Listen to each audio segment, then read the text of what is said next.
Ladies and gentlemen, welcome into another episode of Bussin With The Boys. I know what you're thinking right now. You're thinking, my God, Taylor, is that a hat that says Uncle?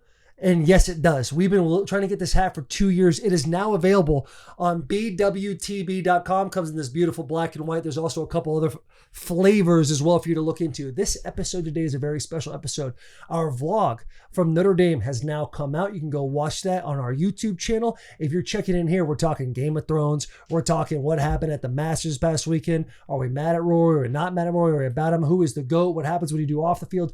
All those types of things. And obviously Marcus Freeman and CJ Carr. And for those of you wondering, we finally address the Mike Vrabel stuff. Let's get into this episode. All right, we're good. Bussin' with the boys, hanging with the fellas, betting on a game. No woman's gonna tell us what to do, and I've been over here just drinking beer and making that noise. Baby, I'm hanging with the fellas, bussin' with the boys. Bro. Ladies and gentlemen, welcome to another episode of Bussin' With The Boys. This is episode 376, one away from the sevens. Before we get into things, I want to let you know, Bussin' With The Boys, your number one podcast, is presented by FanDuel, America's number one podcast. Now look, fresh off college basketball tournament. Jared, who won the college basketball tournament? Michigan. Yep, Michigan won. We can say a little more enthusiasm next time. Michigan won. Let's go. Let's go, boys. Hey, Let's we go. might just be basketball guys. Now, FanDuel is holding it down for us throughout the NBA play-in tournament. Just head to FanDuel Sportsbook app because that's where you can claim a profit boost every day of the tournament. This way, you'll score even bigger W's if your bet wins. And that's not all.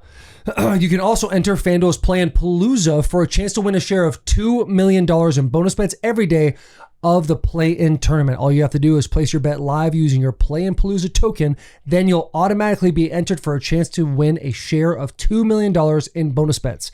So don't just watch the NBA play-in tournament from the sidelines. Visit FanDuel.com/bussin to get in the action. That's FanDuel.com/bussin to claim your daily profit boost. And don't forget to enter FanDuel's Play-in Palooza for a chance to win a share of $2 million in bonus bets. Let's give a round of applause for FanDuel and Michigan. Shout out FanDuel and Michigan. I mean, it's incredible. This weekend just took place. We lost the Final Four at Frozen Four in hockey. I saw that. I know. Double overtime to Denver, who inevitably they won the national championship. Double overtime. So you guys were in the national championship? We were in the Frozen Four. We lost the Frozen Four. And then Denver went to play Wisconsin in the national championship in Denver. And Wisconsin couldn't get it done for the Couldn't get it done. Something about those like hockey schools like Denver, Minnesota, Duluth. They're just weird schools that are just like sneaky, always great at hockey. Yeah. And then I saw this thing, it's like from like 2011 or 2005 even. It was like Frozen Four, national championship, Frozen Four, all these Michigan things of like how far we've gotten. Bridesmaid, but never the bride type of situation for Michigan. Really? Yeah, in the 10s, since the 10s. We'll have to look up that stat. We'll have to look up that stat. We got to pump some NIL money. We got to pump some NIL money. The program. Yeah. Always the uncle, never the dad. You know? By the way, them uncle hats, they look good. They look nice? Great on you. They look nice on me? bwtb.com for those uncles out there. Uncle hats are officially out. We've been wanting to pump these boys for a minute. Can we get a close-up on Jack? Not for a minute, for years. For years. Jack, just put your face as close as you can to that camera. Also, please comment if you'd like a Unk hat as well. Oh! Just the Unk hat. Yeah. I think the city needs this, the country needs this, the world needs this more than ever right now. So, but these hats are fire and they fit great. They look fantastic. In our pre-production meeting today, you sat down. I thought there was a unique aura about you. Ooh. Glowing. You didn't see the hat. And then all of a sudden, I think Jeremy Clump said, hey, Unk hats are out. I go, whoa, what are we talking about? Jack hit that small turn towards me. That slow turn towards me. I feel like Clump is always rocking the upside down fly house hats. How many colorways you got with the fly house? He's got all of them. I got pretty much every He has a color. personal deal with Flyhouse. Yeah. Shout out JJ. You know he from Fly does House. because anytime we get to travel around and all you got to do is look at the list. If Jeremy Clump's name is on the list, you know you're flying on a good plane. You're in a Falcon. Yeah. If Jeremy Clump's on the list, it says heavy jet. If we're not on the list, it says small mid-jet. Right? I agree. Yes, I'm with you guys. That's Jeremy true. Clump has the same deal with Flyhouse as probably Rory McIlroy does, the way he was flying back and forth to You got Augusta. an under the table deal with Flyhouse? No, I don't. Buddy, you know he's got I something. know on he's the got table. something. No. It's on the table. How active are you with JJ? I talk to JJ every day, basically. Which He's the the JJ guy. from Flyhouse, not JJ your from son. Flyhouse is JJ's the the man. man. He's the man. He's great. He commented on my birthday post and said that I'm the best. I was like, man, that's my guy right there. Love JJ. Little birthday the best. plug. Little birthday. Little plug. birthday 33. plug. Hey, happy birthday, Clint. Happy birthday. Happy birthday. See how I got out of that? Yeah. Bringing it back to it, how fun was it flying to Notre Dame, Miami last week? Dude, Oh. incredible. Some good games on the plane. Yeah. Great games in the plane. Jared, do you want to talk about the games a little bit? The games were everything. What was it? I know Who what am I am. I? I know No, who no, I am. I know who I am. I know who I am. Basic premise, just you know who you are or what you are, an object or a person no one else does. It very much became I know what I am because Yeah. the detail that people were getting to. JP didn't even get to do his. That he's just got been. I sitting in think his Clump head. ended up doing his. I stole it. I No, did it. Jared Yeah. did, Yeah, I yeah. stole it. Yeah. What This were game- you? Receipt. I was a receipt. Yeah. We ended up getting That would have there. been a good one. It was a great That was one. a good one. It was a good one. Yeah, it was a great one. What else was Jack's tire swing? Rope swing. Rope swing. Rope swing had you on a blender for a sec. For Yeah. I think like landing, getting on the bus, and halfway to Notre Dame, we were Yeah. still trying to figure out that damn rope Great swing. game. Great game. Great game. Shout out Charles for the game. Yeah. That's the first time I learned that. Shout out Charles Bishop, dude. Charo got it from Donnie, and I don't know where Donnie got it from. Right, because we were out in Arizona late night on some vitamins, and we were like, "What game should we play?" And Charles brought that up, and I played that at breakfast at Proper Bagel yesterday with my kids. I bodied them. I had him with the bottle cap. They had no idea where they were going. Who'd you get that from? Someone did that on the plane. I did. Oh, that I was just you. doubled Oh. down on one of my hitters. That Yeah, was a good one. new audience. You need to hit him with Ask Jeeves next time. was That one was that good. you? Yeah. No, was Classic. No, that was Will. I that was guessed a it, nice though. one. That was a nice one. Should we hit some callbacks? Dude, let's hit some callbacks. So all the tier 1s, 2s, and 3s, you want to engage and communicate with the boys. You're the audience. We're featuring you guys on our shows every week. There are a few different ways you can hit us. And you're watching this interview or this podcast right now, YouTube, Spotify, wherever you get your podcasts. Drop comments. We hit some callbacks from the latest episode being Coach Jerry Maguire. Joey. Sorry, Joey. The tough. Great movie. Head coach Joey Maguire from Texas Tech. Yeah. That was an unbelievable Incredible. time. Texas Tech fans are awesome. Absolutely. Then we have Tier Talk, where you can hashtag Tier Talk every Sunday. Which comes topic, question, conversation, anything that your little heart desires. Yeah. That'll be later in the intro. And then questions with our guests. So this week we have on Coach Freeman, we had on CJ Carr. Fans chimed in, asked some questions to them. We asked those questions. Comfortable, uncomfortable, doesn't matter. We ask them because, hey, Coach, this is from the audience. Right. This isn't from us. Yeah. Exactly. And you'll see that mostly next week in Miami. Yeah. Mostly with next Coach week in Miami, Cristobal. you will notice I think half the interview. we really had to be like, hey, listen, these are not from us, but you need to, you have to answer them. You decided to come on this This is show. a stupid question. I'm going to ask it. Just know I think it's stupid too. Right. But we're going to ask it Go anyway. ahead. Yeah, go ahead and get in there. This one comes from at Grant Jen Drush, DRUSCH1466. If Will got to do a tag partner, he going to need Vita Vey. I think that's a big miss Great we have. callback by Grant there. Yeah, Yeah, if I'm going to great have a callback tag team by partner, Grant. Vita Vey is a good one. Outstanding. The one that matters to me, and boys, can you just, you said you were going to bring it up during the pod, Oh, but the one that was the most liked, the most popular, this one's from Pet Owner 215 Probably has on pets. YouTube.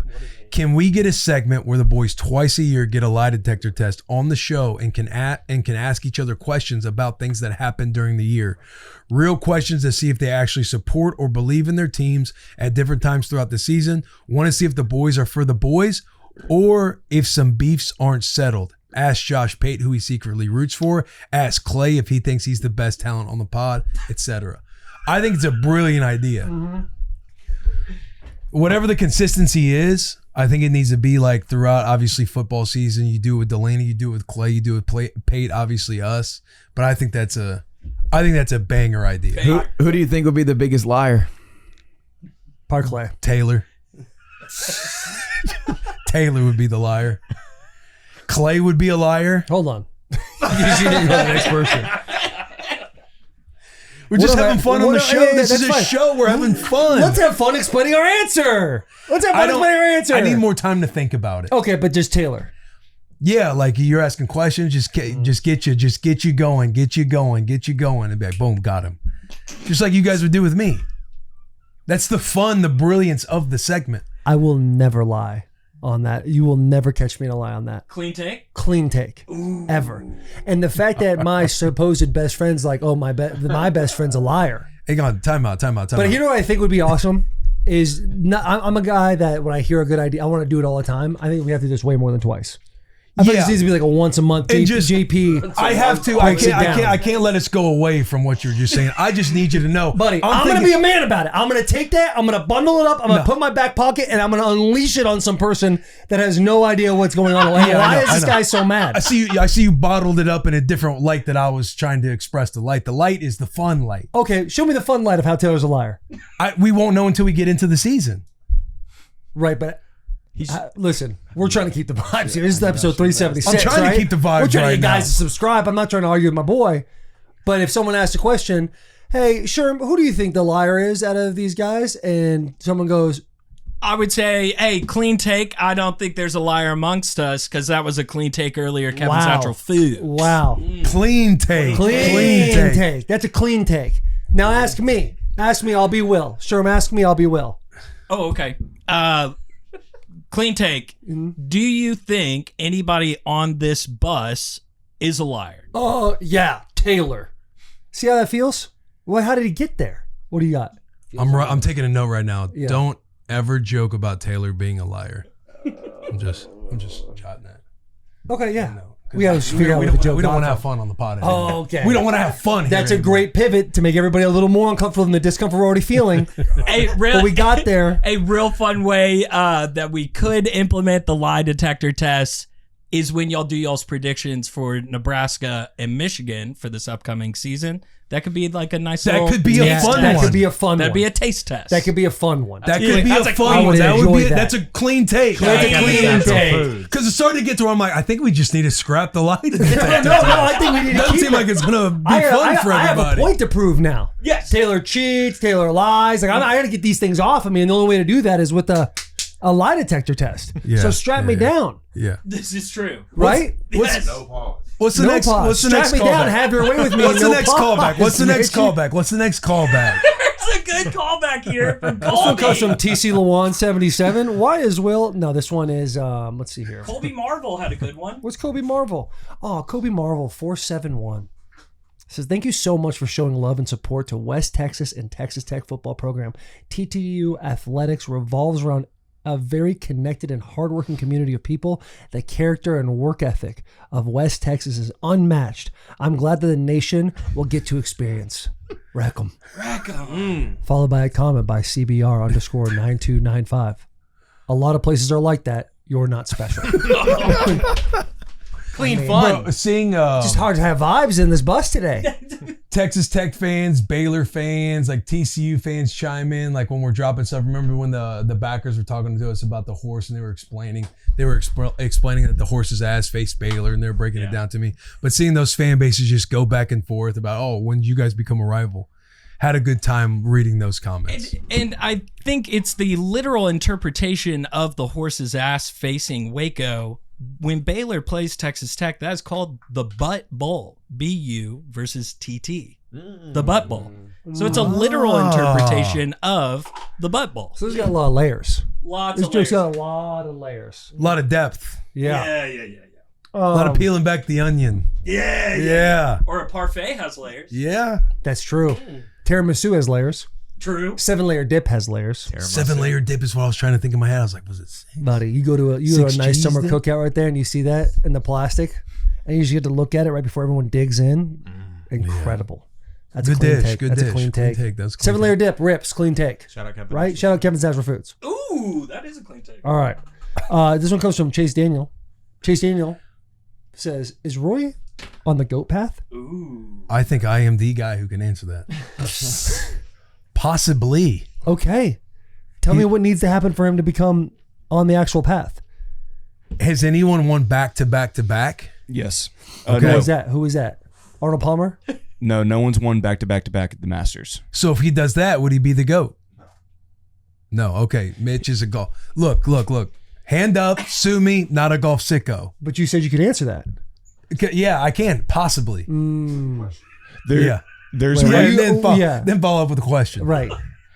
if I love He it. seems pretty good. It seems like people like. I think he's good. Yeah, I think he's I a think great that's golfer. already- I think he's a great golfer. Yeah. I was looking at my timeline yesterday. People seem to be upset that he got some favorable things that went his way. I saw that. Can you expand on it a little bit for the audience? I will do my best. It seemed like the course was softer on the first couple days, and they firmed it up for Rory. Maybe, I don't know. Why would they firm it up for Rory? I have no clue. That's where I'm out of my. That's out of my jurisdiction. Right. So, okay, not the person that can answer that question. Not that one. But maybe Chef can answer that question. His hand is raised. I can answer that I'm gonna question. actually fix my So on Thursday, Friday, the conditions were a little softer, and that plays into basically when you tee off. So if you tee off in the morning, the maintenance crew will usually water the greens and stuff, so you're expecting a little bit of softer, more wet conditions. Whereas if you have a late tee off where you're going into the back of the afternoon, the greens firm up, sun starts killing, and it can, you're playing basically a different course. So usually Augusta's really good about keeping the course pretty similar throughout the week. And then there's been a lot of complaints about this week. They've been going through a drought, so a lot more emphasis on like how they prep the course. And a lot of people are upset because Rory teed off late on Thursday, and then Friday they softened it up. I have that right? And I think he went at a favorable time. Sounds right. For the early tee time. And a lot of live guys had some non-favorable tee times. People are just kind of putting those two and two together.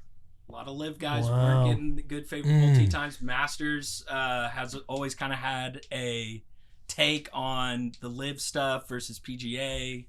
The game within the game. The game within the game. high level stuff going on right there. Damn, that's crazy. Damn. So what? Do you think? So, Chef, where are you at? You're a golf fan. Is Mitch, Rory on you the path? strongly said no, he's not on the path. Chef is a yeah. Rory hater, so just preface that. I am a Rory hater. Mitch is on a heater. this Yesterday pod. was a bad day You're for on a me. heater. Yesterday was a hard day. After the first one last year, that was tough, but you're like, okay, he finally got the Grand Slam. And then last year, going in that second 9, which I got corrected on, there were 7 guys that could have taken it yesterday. And it just felt like everyone, the belt tightened around the neck, so to speak, as they say. And Rory just kept on pace. No one really gave him a good challenge. Scotty missed a couple putts. Rory is going to go down as one of the better golfers of all time. In terms of GOAT, I think it's going to take a lot more. He has 6 majors. You really need to get above like 8 to 9 where you get in that kind of stratosphere level with Nicholas, Tiger, and some of those cats, Hogan. But for the moment, if he wins 3 in a row at the Masters, that will change things. And that's, as a Rory hater, that will be something unprecedented. And it would be very hard to deny, even for someone that dislikes Rory McIlroy a lot. A lot of people dislike Rory because he's kind of an arrogant prick. Yep. He said, "Yep." So like people don't really like him because he kind of carries himself a certain kind of way. But like he was one of the ones that was very like anti-live golf and very pro PGA, which you can understand and like respect. But he just has this like arrogance and around him, and like another reason why people were really pissed off is because he was able to play Augusta for like 2 or 3 weeks before the Masters, and people were saying that he was kind of getting like special treatment being able to do that because not everybody is able to do that. Like he is golf's like, I don't know how you would describe. He's like the golden child of the PGA golf. So he was kind of given special treatment. So therefore he had more practice on and like knew and practiced all of these crazy different shots, which then ended up helping him. Or all of the other, because I saw that too. Because people are like, oh, I never understood why people didn't like Rory, but now I can kind of get it. And it's him talking about being able to play a couple weeks early. But I'm thinking, like, wouldn't you want to do that? Yeah. Like, wouldn't you want to? If you have the access to practice, you probably would Like want to he's go deciding practice. not to play in these other tournaments because he's preparing for the biggest one. So he's like, the better use of my time is going up and preparing for the Masters or preparing for Augusta. So to answer that, in order to play Augusta, I believe if you're a champion, you have a year where you can go play it. That might be wrong, but you have to play with a member. It's a very exclusive club. Getting a membership invite is second to impossible. You kind of just have to I mean, there's only a couple hundred in the world. So basically, no matter what, even if you're a past champion, if you want to go play, you have to go play with the members. So a lot of players don't have that access to Augusta, which is why people are getting mad. Also, there were 3 tournaments, coming up to Augusta, all in Texas. And he basically said, why play those when I can just go fly to Augusta? And people were pissed because a lot of players just don't have that access at all. He's basically saying I'm better than those 3 tournaments, so I don't want to waste my time. But question, if he is, we're talking about possibly being the GOAT position, which means he's had a lot of success. And just playing the other side of the argument. We're just playing the other side of the argument. Because I'm not going to sit here and pretend like I know the answers to all these things. I'm not a golf guy. But if this guy has had this much success and he's made enough money to where he has the ability to not only be a great girl dad, dropping his kid off at school and then getting on a jet and going to Augusta and playing and coming back, like, I feel like he's earned that ability to do that, no? I'm not against the whole going to play practice rounds there. Like, at the end of the day, if you had the opportunity, you probably should. I think a lot of players would. And I'm sure there's past champions that have done that.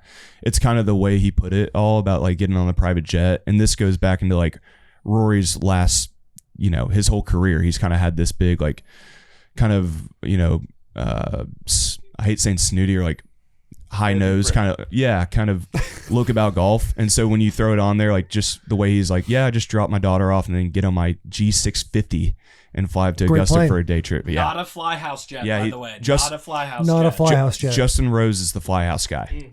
We love Justin Rose. We love Justin Rose. But that just kind of compounds. But I'm not mad at the whole go play practice rounds. If you have a chance to go play Augusta, do it. But it just kind of adds in where you're kind of nah. So if you already have this feeling about him, if you're a hater, seeing that, you're like, oh, that's not fair. We got to get you guys watching the Ryder Cup because you guys he's a European and you will start hating Europeans if you get into the Ryder Cup. Ryder Cup is America versus Europe or the world? Europe. We play the President's Cup, which is rest of the world instead of Europe. He's nowhere near the GOAT conversation because he has I think Chef said 6 majors. Jack Nicklaus and Tiger are in the 14, 15, 16 range. Yeah. So he's got a long way to go. Palmer too. He's don't get me wrong. He's top 10 golfer of all time, but nowhere near the GOAT. This is European golfer of all time. Faldo and Sir Nick Faldo would be. It's either him, one of those two. They're tied for. He's the GOAT somewhere. He's the GOAT somewhere. He's the GOAT. In some land, he is the GOAT. Greatest golfer of all time. But he doesn't British play Irish under golfer. the Irish flag, which also bothers me. That is something I would piss me off. Yeah. I'm strong on the fact that if you're from somewhere, you should be proud of where you're from. Wait, what's the story on that? Northern Ireland, rather than just Ireland. I don't know. Now, hey, listen, I will say this. There's a lot of different pockets in that area of London, Wales, that. Everyone's kind of got a little sliver of something where they're not claiming a specific flag. They're more claiming a little area that happens to be a province of that spot. Mm-hmm. It's very weird. I don't know a whole lot about it. Could be a lot of pride in that ecosystem though, where it's I'm not claiming this, I'm claiming. Right. Is it Northern Ireland? I think he's from Northern Ireland. We're talking about Vikings. We're talking about mob stuff. Yeah, mob stuff. Maybe a little earlier than that. Wallace. Yeah. Okay. Al Capone. We're just talking about stuff. Yeah. Territories. Yeah. Territories. I got a question for the entire group. If someone is in a GOAT category or a generational talent or has had an enormous amount of success on whatever field, pitch, whatever we're talking about, and they have issues off the field, do you think that should take away from their greatness that they've achieved on the field? No, I'm not subtweeting anybody. The person that we brought up a lot of GOAT status is Tiger Woods. Yeah. Tiger's obviously been in the news quite a bit for the DUIs.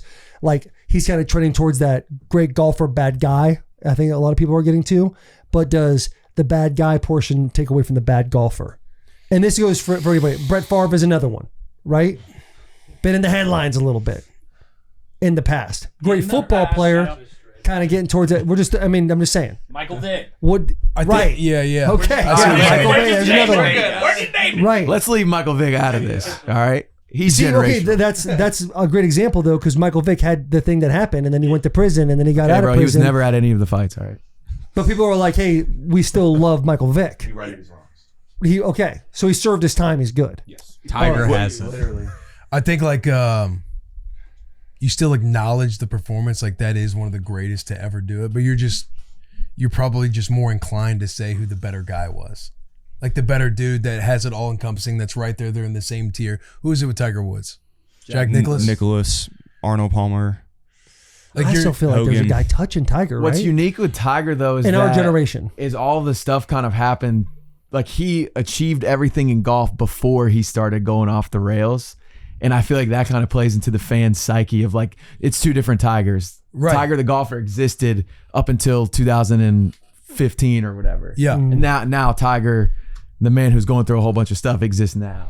So it's like easier to compartmentalize his.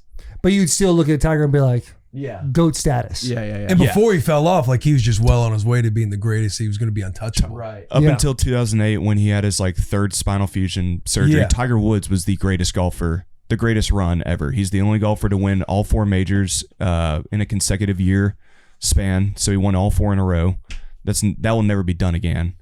Well, he has 82 wins on the tour, just under Nicholas, but he also plays in a time where golf's a little more competitive. But yeah, I mean, he's the best to ever do it. Then came back and did it in 2019 with the Masters off of like 4 back surgeries, and everyone counting him out. Like people were saying, don't even get on the course anymore. Yeah. The lure. Yeah, the golf pod right now. So we kind of feel like we're separating on the field versus off the field. Yeah. I love that. Is there an example that you're thinking of? No, Tiger kind of was the example because he was brought up a handful of times, and I know that people love to hate on the individual as opposed to the athlete. I feel like it's like hate as much as you want on what they do in their own personal life. That's like we would all kind of look at it and be like, you probably shouldn't do that. Mm-hmm. But from an athletic standpoint, once you've achieved, it's like it's hard to take away those things. Yeah. You know? Yeah. John Jones. And the individual John sports Jones, Conor McGregor is another one. A guy that was on top of the world right until like what 14, and then he's kind of like made a lot of money. He's had a couple run-ins, but you're like, it's. I think it's perfect for Tiger and him is like Conor, who we saw in the octagon then, right? And they're living 2 different lives. What he's doing now, it's like those are not the same Conor. It's easier to compartmentalize. Yeah, it shows that like no matter what, your reputation plays into people's like everybody's influence. Yeah. Yeah. So at the end of the day, we're all just going to be arguing at the table, right? For guys that we think are the best. Ray Lewis for the rest of the time, you know? Well, it also just shows too, like the importance of winning. Like winning actually does solve everything, even to a fault. Right. Where it's like, we shouldn't really be liking a lot of these guys, but it's like when Tiger comes back and wins in 2019, you're like, man, he did it. He proved everybody wrong. He did all these things, but it's like, he was also the guy that cheated on his wife and like all these things. But he was on substances. Yeah, but and he then when wins. this comes back around. Yeah. It's crazy. Yeah. And it's like you make all that money, like get a driver. Yeah. Just have a guy that takes you places. Yeah. I don't know. Yeah, man. Yeah. I don't know. Yeah. I don't know.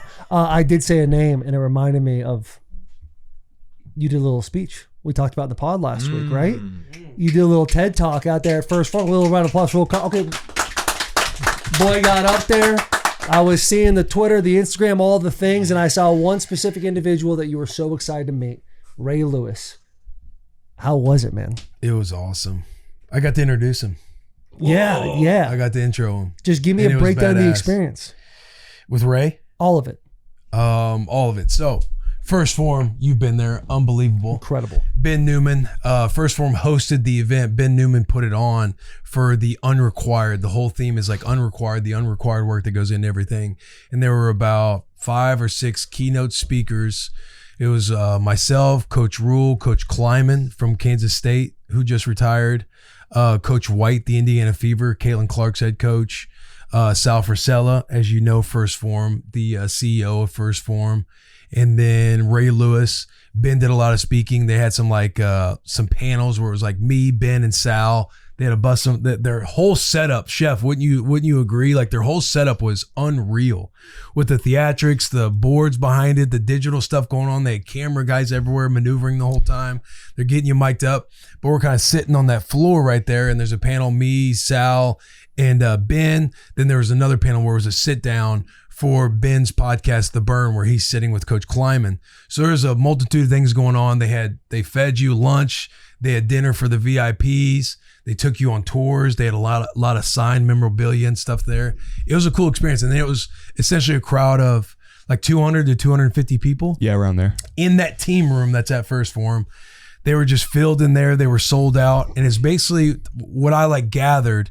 It was like all the people that were talking, like there's the networks that they have going on to where people were able to access of like high level thinkers, high level achievers that are just like joining and coming to listen to everything, talk to people. They had a setup in the locker room where we had a name tag. We had our locker decked out. It come through for like a fan meet and greet, and you got to engage with everybody that came. It was awesome, dude. It was a lot of fun. How long did you speak for? 30 minutes. 30 minutes 30 solo? minutes. Yeah. Yeah. At what point did the nerves kind of shake away? I wouldn't say the nerves. There were moments where I'm like flowing and on, but then there's spots where it's like, you know, I see people, they'll have like the iPad or they had like a board going on. So they have like their PowerPoint and things kind of going through. I didn't have none of that. So I was like thinking like as people are going, I was like, shit, I should have like sent them in something. So at least I would have what's on my notes app like sitting in front of me. So I'm trying to like remember everything that I had, to remember the flow and everything else. Like there was like one point toward the end where I kind of stopped. I'm like, I kind of forget where I was going to go next here. And then figured it out on the way through. But it was fun, man. It was a cool experience. It was. And then the sit down with Ben and Sal, that was about 30 minutes long. And they're, you know, they're busting my balls for all the things you would love them busting my balls for. Not responding, like texting back. I had one where I sat there and spoke, and it was like an 8-minute answer. And Ben was busting my balls about it. It was fun, man. It was a great time. We got some cool gifts too, like some PT sickos were there. So some For the Dads fans. Matter of fact, like in my backpack, I have the jersey. One cat, I think is it Suko? This isn't a dick joke, but Suko. He's a Nebraska fan, but he made me this Nebraska jersey where on the back nameplate it says For the Dads, and it was number 25. I was like, why number 25? He's like, oh, because you started the pod in 2025. I was like, bro, that is badass, man. That's awesome. Another dad came. His wife writes children's books, so he gifted me a couple children's books. It was cool, man. It was a lot of fun. And introducing Ray was peak. Yeah, what was it behind the scenes with Ray? How was that? I'm sure you had a moment to speak to him a little bit. Ray, I didn't. Wish I would have. That sucked. I did wish I could have kind of got him, because afterwards, like you're doing the photos, you're doing all the things with people, but I kind of just wanted to have some good old intimate time. You wanted to go, yeah. But I feel like I got that out in my introduction, because I'm sitting there, Ben wanted me to introduce him, and I'm like, how do I introduce like Ray Lewis? The way he's like impacted my life, like as a linebacker. And so I talked about all these different things of what he's done. Like you guys know about the 17 years, the 13 Pro Bowls, 10 All Pros, all this stuff. And Ray's about legacies, he talks, you see him everywhere. All the content he has, I've consumed. But the biggest thing that stands out to me and knowing what he cares about the most, it's impact. And then I looked directly at him and basically told him how much he affected my life as a linebacker. Did you get teared up? No, I was just juiced. Did I get teared up? No, but when Ben gave you back that game ball, that was close. Ben gifted me back a game ball that I gave him. It was my very first game ball that I gifted Ben when I was in Washington. It was the You Like That game. I had gotten a game ball from it, and I gifted it to Ben. Like I basically, like he was coming out to watch a game like weeks later, and I figured out, I was like trying to get in his room. I was like, hey, do you have a key? Are you here? Like, can I get in your room before you go in there? And so then I just called somebody to like get in his room and set this ball down on his bed to like gift it to him for how much he's like helped me in my career and how much he worked with me, like from a performance psychology standpoint. So I gifted him that ball, and when he got the ball, he's like in tears, he's crying. Ben's an emotional cat. And, he told me, I forgot all about it, but he told me back then, he's like, whenever you have a family of your own, like I'm going to gift you this ball back. And that was kind of his moment of like gifting me the ball back. Cause when I'm sitting there and I'm like, they were talking, I want to say Coach Rule and Sal were about to go on a tour. I was like, you guys go ahead. Like I gotta lock in and prepare for going out here for the speech, cause it was getting closer. And Ben walks by me and he's like, you have no clue what you're about to hear, what you're about to witness. And I like look at Jeff and I'm like, all right, man. But he like did this whole presentation and essentially gave me the game ball back. It was awesome. Dude, that cool. is awesome. It was fun, man. I had a great time. You pop back to Nashville same day? Yeah, we took off here at 7 a.m. and then landed close to 10. God, what a time. Consuming all of it. Your soul was fed. Yeah. Oh yeah. Being in that building and being around Sal and Andy and stuff like that, there's people when you walk away from them, you're like, how do I have them more in my life? Yeah. Newman as well. I've only met Newman a handful of times, but it just seems like guys, you're like, if I have them around me, I got a good circle. Absolutely. Yeah. So that's awesome. I love that. It was fun, bro. It was a good time. What else we got? We got Notre Dame. Yeah, we got Notre Dame. What are we talking about? Man. Dude, We do have. Hold on, we have a call back from _ crazy man 64335. I hope one day I find someone who loves me as much as Taylor loves his pretzel gimmick. Quickly, it's not a gimmick. What gimmick? The pretzel thing where you take it and you put your finger in there. Finger it. And you finger it and you scoop the cheese. But that ain't a gimmick. That ain't gimmick. That's a way of life. That's a life hack. That's game. Like, you're welcome. We'll put the lie detector test on you. We'll see if it's a gimmick. No, I've done it so. Yeah, you're right. We'll put the lie detector test. I got a lot to prove with that lie detector test, so I'll make sure and dial So that you in. can prove to this commenter that it's not a gimmick. I got a lot to prove in the lie detector test. I know that. We have one last callback. That there were a lot of comments on the Game of Thrones stuff with Taylor is rehashing Game of Thrones. And he got to witness the red wedding. I got to see the red wedding. Where are you at right now? Okay, let me think. What season we in? We're on season 4. I'm on season 4, episodes. I think I'm about to start episode 7. Okay. So right now, Tyrion is on trial for killing Joffrey. And Joffrey's dead the whole thing. Like, when Joffrey started choking during his wedding, I'm smiling the whole time. Like, thank God this little bitch is finally getting his. Because he was clearly a monster. Like, there was nothing good. There's no character. Like, Jaime Lannister, yeah, incest, move that to the side. Incredible character arc that we have with him right now. Yeah. Like, the big blonde girl, she's sworn to bring him over to back home to King's Landing. Mm-hmm. And then the whole time you see their development, he saves her. You can just tell they have a beautiful friendship that takes place. She's now gone on a horse and she's taken, who's the big dick guy that was hanging out with Tyrion? He's like his right-hand man. Bronn? Not Bronn. No, not Bronn. You're talking, what's his nickname? Fuck, dude. Yeah, because he's his squire, Podrick. Yeah. Because they bring him into the whorehouse and then they like didn't charge him. And they're like, we never. So then Bronn and Tyrion sit him down. That's a few episodes ago. So Tyrion's sitting there now, and bro, obviously, you know, the mom of Joffrey and a handful of people come up and they're just saying lies. They're saying half truths because they're saying comments that he's made. But during that, it's like, man, like clearly Tyrion was looking out for the best of King's Landing, and you guys are just little bitches trying to get him dead now. And they just hate Tyrion for being a small guy. Yeah, but when they called a break, Jaime Lannister goes in and says, I'll take over Casterly Rock. Is that what it is? Casterly Rock. I will give up being a King's Guard. I will be your next heir. I'll do all the things you want me to do if you spare his life. Tyrion is like, yes, immediately. And he's going to send him to the wall essentially for the rest of his life.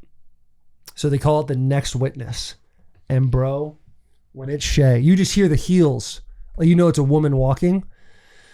I'm like, God damn it. I just got chills. I know. I literally go, God damn it. And Taylor goes, I know, man. This is before we even see her. And then she sits there and just fucking lies. And once again, tells a half truth. Like, I'm your lying. He told me, like, fuck me as if this is your last night on this earth. Like, all those things. It's like, yeah, that part, those little snippets are true. However, like, when she looks him in the eyes and says, I'm just a whore. And it's like, bro, he really loved you. I know. He really fucking loved you. But the red wedding, dude. Hey, but also, go ahead. No. I will talk about this for the next hour and a half. I wanted to just ask the question: is Joffrey just not one of the greatest villains?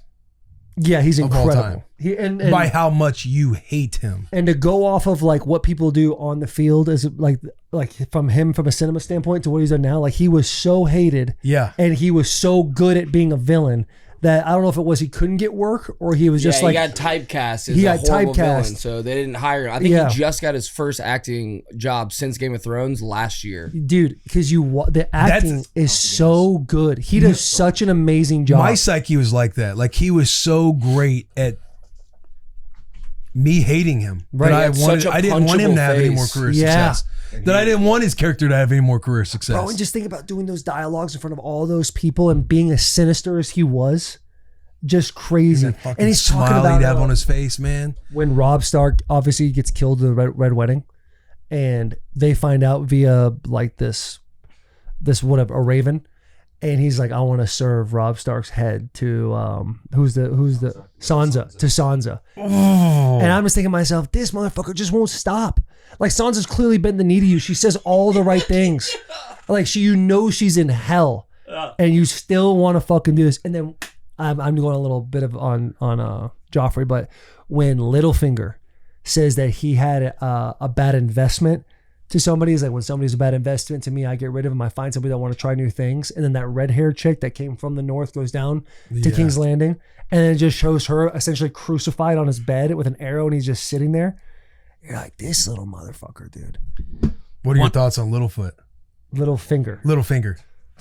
Right now, great movie. Labor before time. Check it out. Yeah, first off, Littlefoot rips, dude. That is awesome. Littlefinger right now, hated him when he basically turned on Ned Stark, but I love kind of like we were talking about on the bus as the manipulation game, JP, of just like this dude really like clearly not a good person, but his ability to manipulate the system is like, oh, this dude's really playing a different level of chess. So right now where he's at is at the same spot where Ned Stark's wife's sister's at, where they have that big hole, the Vale. They're at the Vale. And he is now set to marry her. He's going to become the king of that place. He saves Sansa, kills that drunk fool that got Sansa out of there, which I think smart. Guy's a drunk, and brings her over. I don't know what's going to happen with that. Right now, Littlefinger's kind of I'm kind of messed with him. Yeah. But I think he clearly doesn't love this woman at the Vale. Clearly doesn't. He seems like more of like an asexual cat. Like he's not really interested in making love. He's more interested in the throne. He's interested in the throne. Same with the dude, not the Unsullied, but he's like the chubbier guy, Mr. Clean looking guy. The ball guy. Yeah. When him and Oberon were sitting there and they're like, he's like, I know you were into boys before your genitals got taken away from you. And he was like, no. He's like, women. I would have been surprised. He's like, neither. And he's like, well, you don't have desires. You have better focus. And like, what do you focus on? He just looks over at the throne. And that's the end of the scene. Yeah. And it's like, bro, everybody wants this motherfucker. Meanwhile, Khaleesi's over there just taking over things and takes stuff down, takes this kingdom down, that kingdom down, gets to the third kingdom where everybody's hung up on the post. And they've been all crucified. They've taken over. She's about to set sail to go across the narrow sea, realizes the two she took over are now taken over by worse people. So she's like, oh, I legit have to like reign this area right now. I have to be like queen for a little bit to like settle this area and make sure there's no tomfoolery taking place with the slaves. So all like it is as advertised. It is as advertised. Now, the Red Wedding. Clearly, I was like familiar with the Red Wedding. You've brought it up a bunch. Like people like will just talk about like crazy shit happens and it was like Red Wedding, right? And then you kind of like sit back and you kind of like smile and laugh and be like, yeah, but you don't really know. We did the Pink Wedding at Surviving Barstool. Everyone's talking about the Red Wedding. It's called the Pink Wedding. There's going to be a lot of kills today. So you understand like something bad is going to happen. And when Robb Stark dips on old buddy to marry the girl and they go back and just the way the king that like, hey, he's got the cul-de-sac with the hair. The scraggly hair. Yeah. And he's like, brings the girl up that Robb Stark married and he's like, just says some real inappropriate shit in front of everybody. But then he's like, let's go have a great time. It's like, that's not okay. Yeah. But the thing that threw me off the most was I know there's a Red Wedding. I know it happens in the middle of these seasons based on what everybody said. But there was Tyrion, his wedding taking place in King's Landing and this other wedding taking place. So I'm thinking maybe the Red Wedding is like people just get murdered at both and I'm just not knowing. But watching the wedding go down, Buddy's Robb Stark's uncle is happy because he's got an attractive woman. Everything seems all good. They're getting drunk and having a good time. And then the mom, Ned Stark's wife, walks over the doors and closes the doors. And the music changes, which I later find out is the Reigns of Castamere. Yeah, which is the Lannisters like theme song, correct? Yeah. So she turns around and you see the nervousness on her face. And I'm like, oh shit. Stuff's about to go down. So she walks over to another guy. I think he's a Baratheon. Bruce Bolton. Walks in, by the way, his son. Crazy. With Theon Greyjoy is nuts. Kind of don't fuck with Theon though. So I'm kind of sitting back like, whatever. Yeah.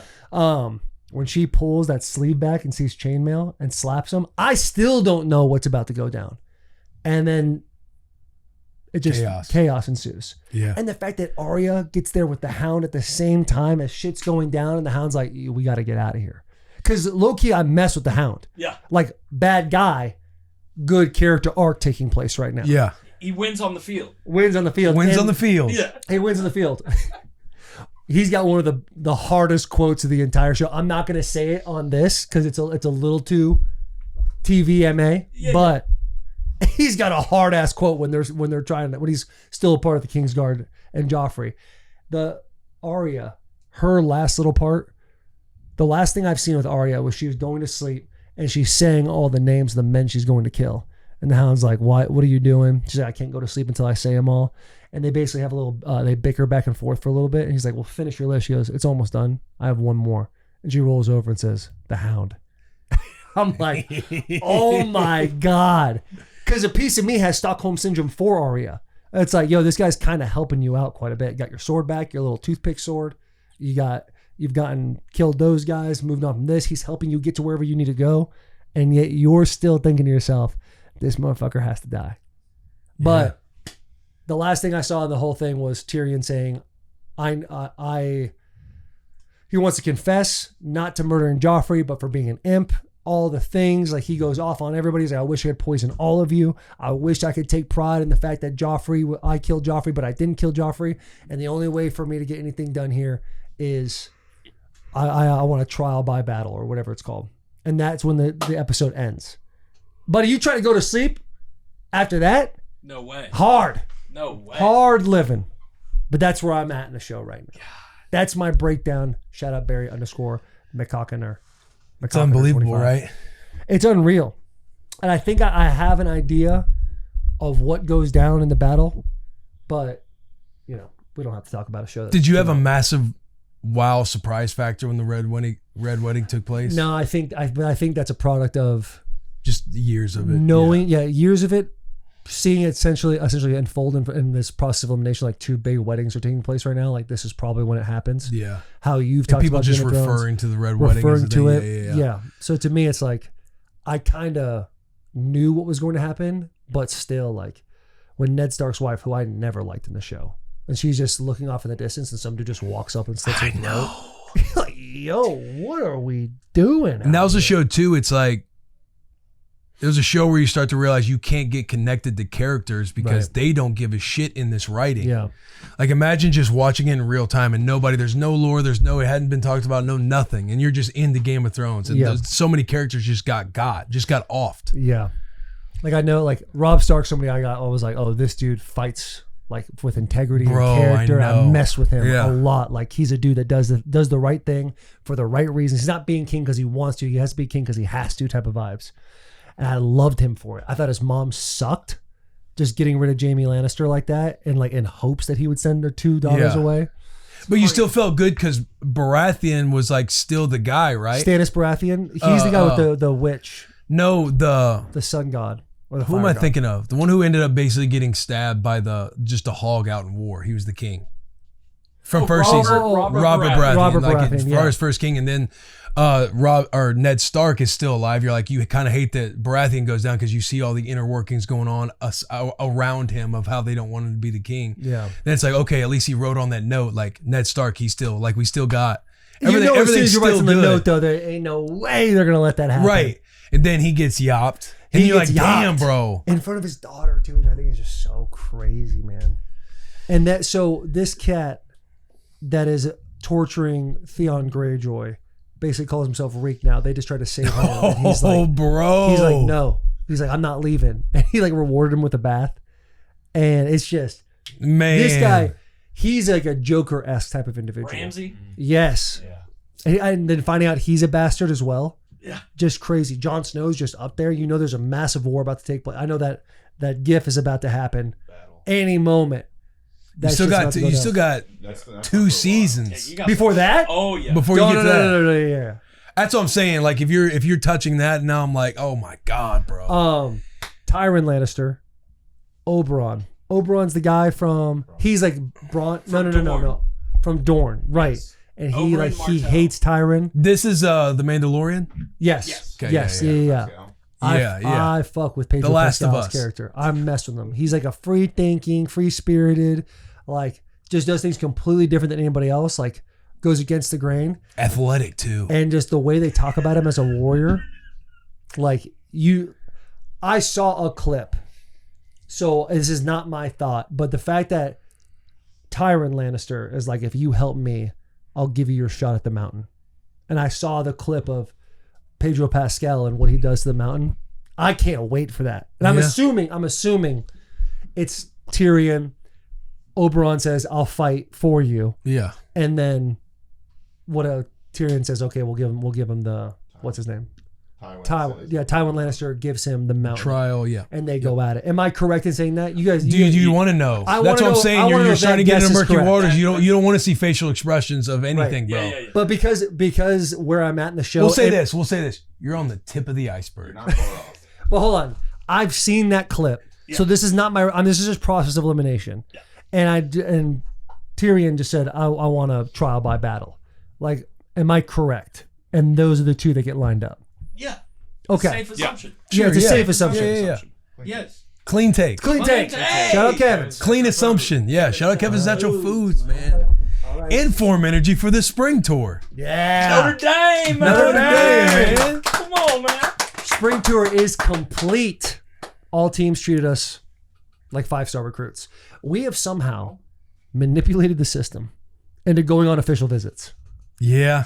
And schools just showing us the best of the best that they have to offer. And even better than official visits because we're not playing anymore. No. They don't need us to commit to them. Right. There's no awkward pressure of a coach kissing your ass. Yeah. It's literally just, hey, you guys want to show off our stuff? We'll let you show it off. Let me show you all the things we have and you get to experience it right now. Yeah. And you get to go into these practices not thinking to yourself, do I want to play for this coach? It's let me just immerse myself in the culture. Yeah. And it is all time. And not only shout out Kevin's Natural Foods, but shout out Kevin. Shout out Kevin. At Notre Dame. Shout out Kevin. Dude, let's give a round of applause for Kevin. Kevin was a lot of applause this show. And the fact that Notre Dame, who has they have that brand that's just at the tops of the tops, and Kevin went through and watched Texas Tech, has watched the podcast, told me it was 29. That blew me away a little bit, right? Jared, blew you away a little bit? They was 29? Yeah. You said it, right? Yeah, that was closed doors. You were the one that said it. You were the one that said it. Shout out Kevin. Shout out Kevin. Shout out Kevin. I will say this is how close we got with him. It was by 8 a.m. we were already learning about his relationships and stuff. His personal life was we all finished out the meetings. there. We finished the talk with the O-line. We walked in there. He's breaking down his favorite music, girrs. Yeah, his girlfriends, his ex-girlfriends. Big wrestle, a WWE guy, all about it. We got really close with him in that room. Yeah, he's a guy that I want to hang out with again. Yeah. I want to be around him again. That's all I got. That's it. That's all I got. Full stop on that. Their staff was all shout out Katie. Who else do we need to shout out? Katie was great. That's Katie was idea incredible. at Notre Dame. God. Yeah. So they did homework on y'all's Texas Tech visit and basically said, how do we outdo Texas Tech? In Oregon. Texas Tech And and Oregon. Oregon. He even watched he was like, what did he say? Because when he was busting, he was like, hey, you're capped on your speech. I saw the Oregon That was the vlog. Oregon one. I also saw the one that you gave at the Red White Spring game, but we can't make a situation to where it's like the Red White Spring game. I'm like, bro, you watched everything. Did his homework. Did his homework. The hard out for Will's speech is hilarious. Yeah. The special teams coach came in to, what was it called? The Goog, or what was it called? The Goog. The Goog, man. He comes in and he's like, he went 7 minutes. He didn't go 5. He timed you. Dude, how about going to class? Going to class. That was awesome. That class was awesome. Shout out that and teacher. seeing Quentin Nelson pop up on the screen too. Right. Doing a Big Papa remake. That's it, dude. And I know there was a moment there where Will and I kind of got bullied. We kind of got mean girled a little bit. That's okay. What happened? What do y'all even do? It was probably. Am I fair to say it was probably more us than them? It kind of was, Probably, y'all, yeah. because there are these 3 girls who have no idea what y'all do for a profession, and they ask, "What do y'all do?" You go, "We have a podcast," and they ask, "What's it about?" And your first word, instead of saying we're ex-NFL players, was community. And that was it. Yeah. And so the girls were like, We were. I'll speak for myself. I was nervous. It was also the tone. It was tone. It was the tone in which the question was asked. Girls can be scary too. It's Girls are always scary. especially it was a group of 3, and it almost felt like you're back in middle school, and it's like the cool girls ask you, "Why are you wearing those tennis shoes?" And you're like, I like don't know. And it's a classroom full of who even knows? Because obviously people want to take pictures afterwards, but you have no clue if anybody in there is even close to familiar with Bussin' With The Boys. And the teacher's like, "Hey, will you guys stand up and say a few words? And we're like, if you want to. Yeah, if you want us to. It wasn't It like would have been pop. nice if someone had asked for a photo before. So it's like, okay, they got to know who we are. And it's not like an engaging classroom. Like everybody's just quiet, sitting there the entire class. And dude, Like it's us being like, hell yeah. Whoever just did a presentation. I hope there's 1 to 3 of those kids in that class that watch this episode, so we can just tell them the teacher you have is incredible. You got to cherish him. You got to cherish him, because when you walk away from that being 34, that's probably the uncomfortable part too. Like these kids are 18 and 21, and we're sitting there like. And when he's 34, talking about Rockabye Baby, or was it Rockabye Baby? It's the thing that you listen to. The music. They the redo remixes. it. I love He's that. talking about how much it matters for him because he's his dad. He's like, I know nobody in here. He kind of feels like he's talking to himself, but I'm sitting there. I'm like, no, he's giving him some game. Right, These kids yeah, just this don't is know huge. right That's serious game. Yeah. So he's awesome. The mustard thing was incredible. now. Yeah. Who is the Shout out Sharon. Is that the girl's name? Sharon is the girl who posed the question: is mayonnaise an instrument? Yeah. Shout out Sharon.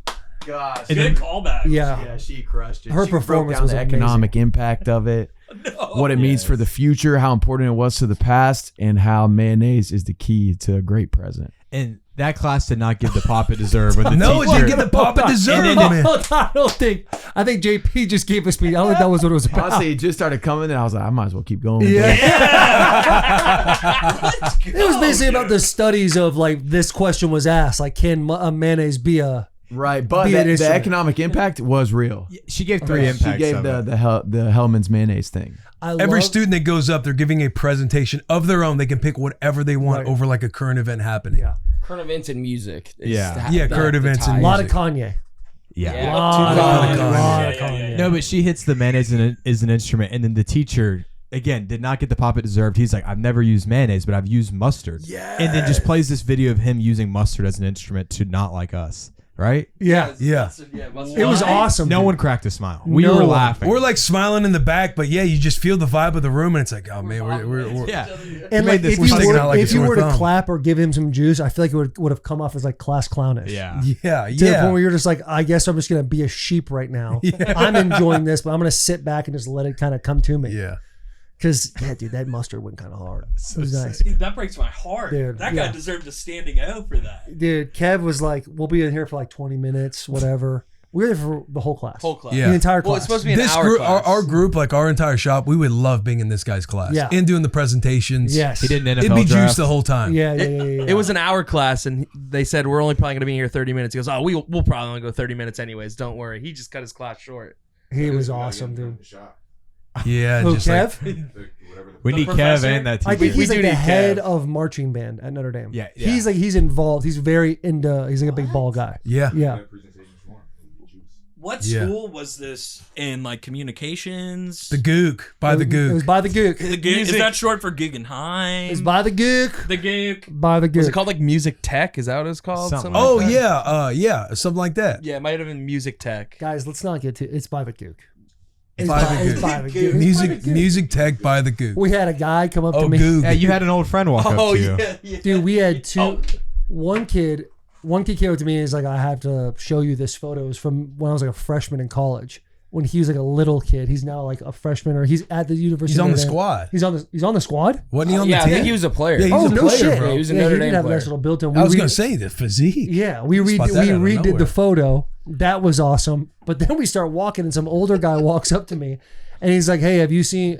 He like rated him was like, "Have you seen David so and so?" I had no idea what the name was, and I'm like, "Nah, I haven't spoke to him in a minute." And like vibes are high. He goes, "Not doing very well He right goes, now." you should reach out. He's Yeah. not doing well. Yeah, I'm like, "Oh, Yeah. all right, yeah, I'll for sure do that." We like got like 3 steps away. I'm like, Jesus. He's like shaking Christ, Taylor's. man. We're like shaking his hand, thanking him for allowing us to be here and stuff like that. And asked Taylor the question. He's like, hey, you haven't. He's like, oh yeah, he's in bad health. You should reach out to him soon. And then it walks off. Yeah. Like, oh, Yes, thanks there's a for little coming. angel. They just came by and be like, make sure you reach out to the ones you love. But He's like, get out of here. back to the guy who showed you the photo that he took when he was a young kid with you at Michigan. It almost felt like we wanted to recreate that photo more. Yeah. He didn't want to. He We didn't did the even photo. want Yeah. to. He was And more like my dad wanted I me to show you needed this. Yeah, the he did recreation. start with that too. We're like, we need to do as much as possible. Taylor's like, This- you know, they both have their like awkward like smiles going on. And we're like, hey, let's recreate this photo. You guys get together. Yeah, like the conversation's kind of over. Hey, I appreciate you showing me that, and you guys are like, let's do more, Was this after? But how sick is that? dude. That is awesome.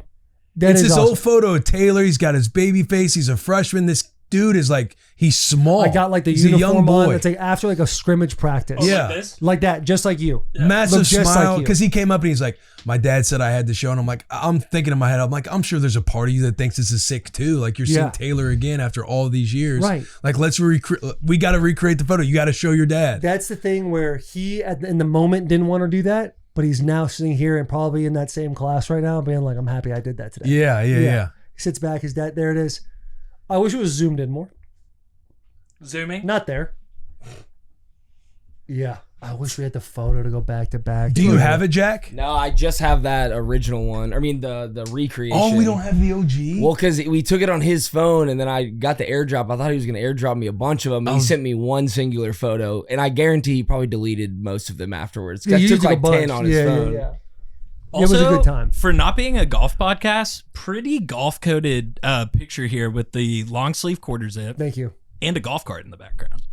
Golf cart in the back room, and that's a collared shirt you see under I was that. going to say And the polo culture. underneath the Fully Q zip. buttoned. Yeah. Well, dude, at Notre Dame, like, did you guys not, when we were at Notre Dame, do you guys feel like I can't curse when I'm here? Yeah. Do you guys have that I feeling? said that to Kev. He's like, no, you don't think like that. Like, I thought- I yeah. felt that way the whole I time. thought like an F-bomb would be like too far. Like, father would come up to me and be like, Same. we don't do that. At first, then we Somebody just started- comes up to you and throws holy water on you. Right. Stings a little bit. Dude, and also speaking of father, like when we're in the locker room, we're like about to go out and he's like, take a knee here. And I'm thinking, all right, we're method playing right now. We're method acting. And then a father comes out Yeah. to do the thing with us. Do the prayer. That was sick.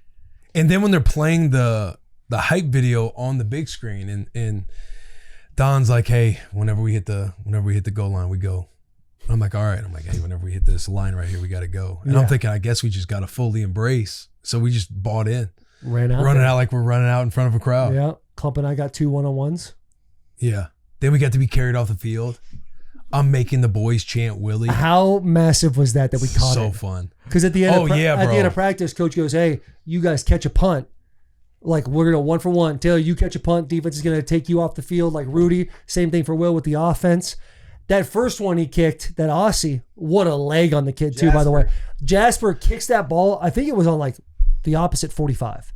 Hits on the opposite 45, and I start running, and I look over and see coach, and he's like, "Not that one, not that one." It starts yelling at the kid. I watch where it land, bounces on the 5, It and was goes a to the 7. perfect punt. It was an incredible punt. He hit the corner perfectly, everything. The second one, track that motherfucker down, no problem, dude. That was nice. Pressure. Yeah. Then you caught it. I'm like, shit, I have to catch this now.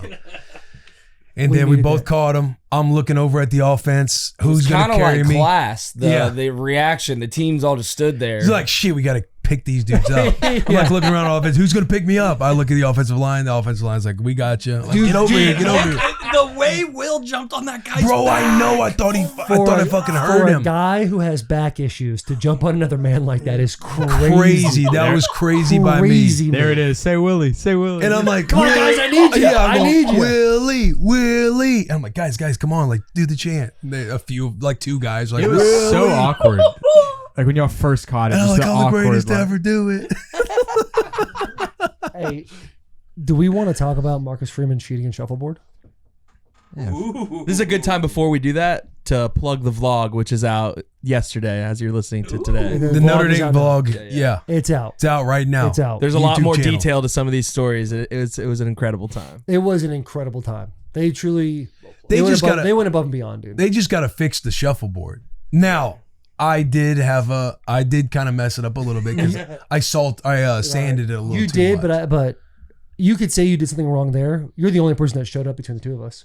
Like you're the only one that got points. Here's on the my board. thing. You watch the vlog, you're going to see in the vlog that, you can't score on this shuffleboard. Like you Yeah. just can't, no matter how soft, no matter how hard, doesn't matter. It's sliding off. It's leaning one side. And because I like us in shuffleboard, Same. always have, always will. Forever. But the fact that we're playing to 5 and it's the most competitive game because nobody can score is preposterous. Yeah. And it's a game too that like goes back to the foundation of our friendship of Yeah. when we first started. Yeah. Like it was shuffleboard every single day for Yeah. a while. So the fact that we didn't have a big opportunity against Marcus Freeman. And that was night 1, so we're trying to feel like, can we bust his balls in his house? Right. That this shuffleboard is bullshit. yeah.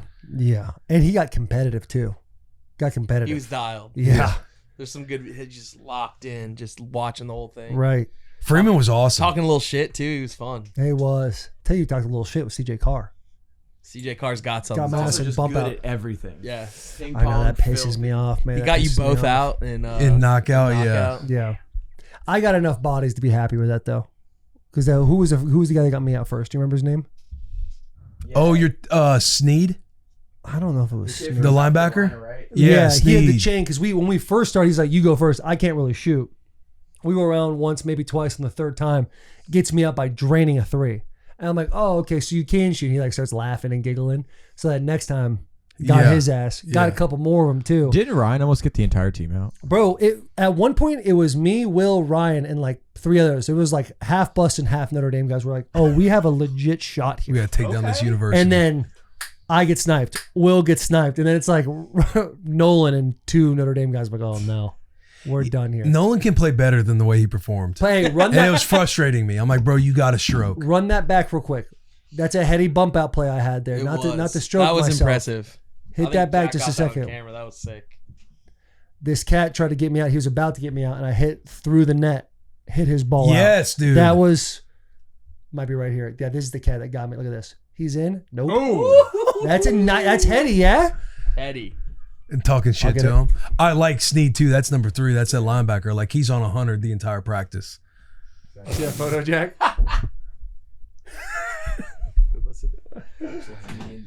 Dan Lanning. A fun trip. Great trip. Great trip. Love some Notre Dame. Got me a jersey. Got me a scholarship offer. That's huge. Huge, bro. And they didn't give Taylor one. Did not give Taylor one. Did not give Scholarship Taylor offer one. Oh, was we're sick. bringing that up. It was We got to. It was like at the end of the day, it was a pity offer. No, it wasn't, dude. And hey, listen, Trust me, I enjoy it. No matter can what, you- I'm going to cherish Can I that just tell forever. you one thing? I feel a certain way right now, but it shouldn't take away from you at all that you finally got your offer from Notre Dame.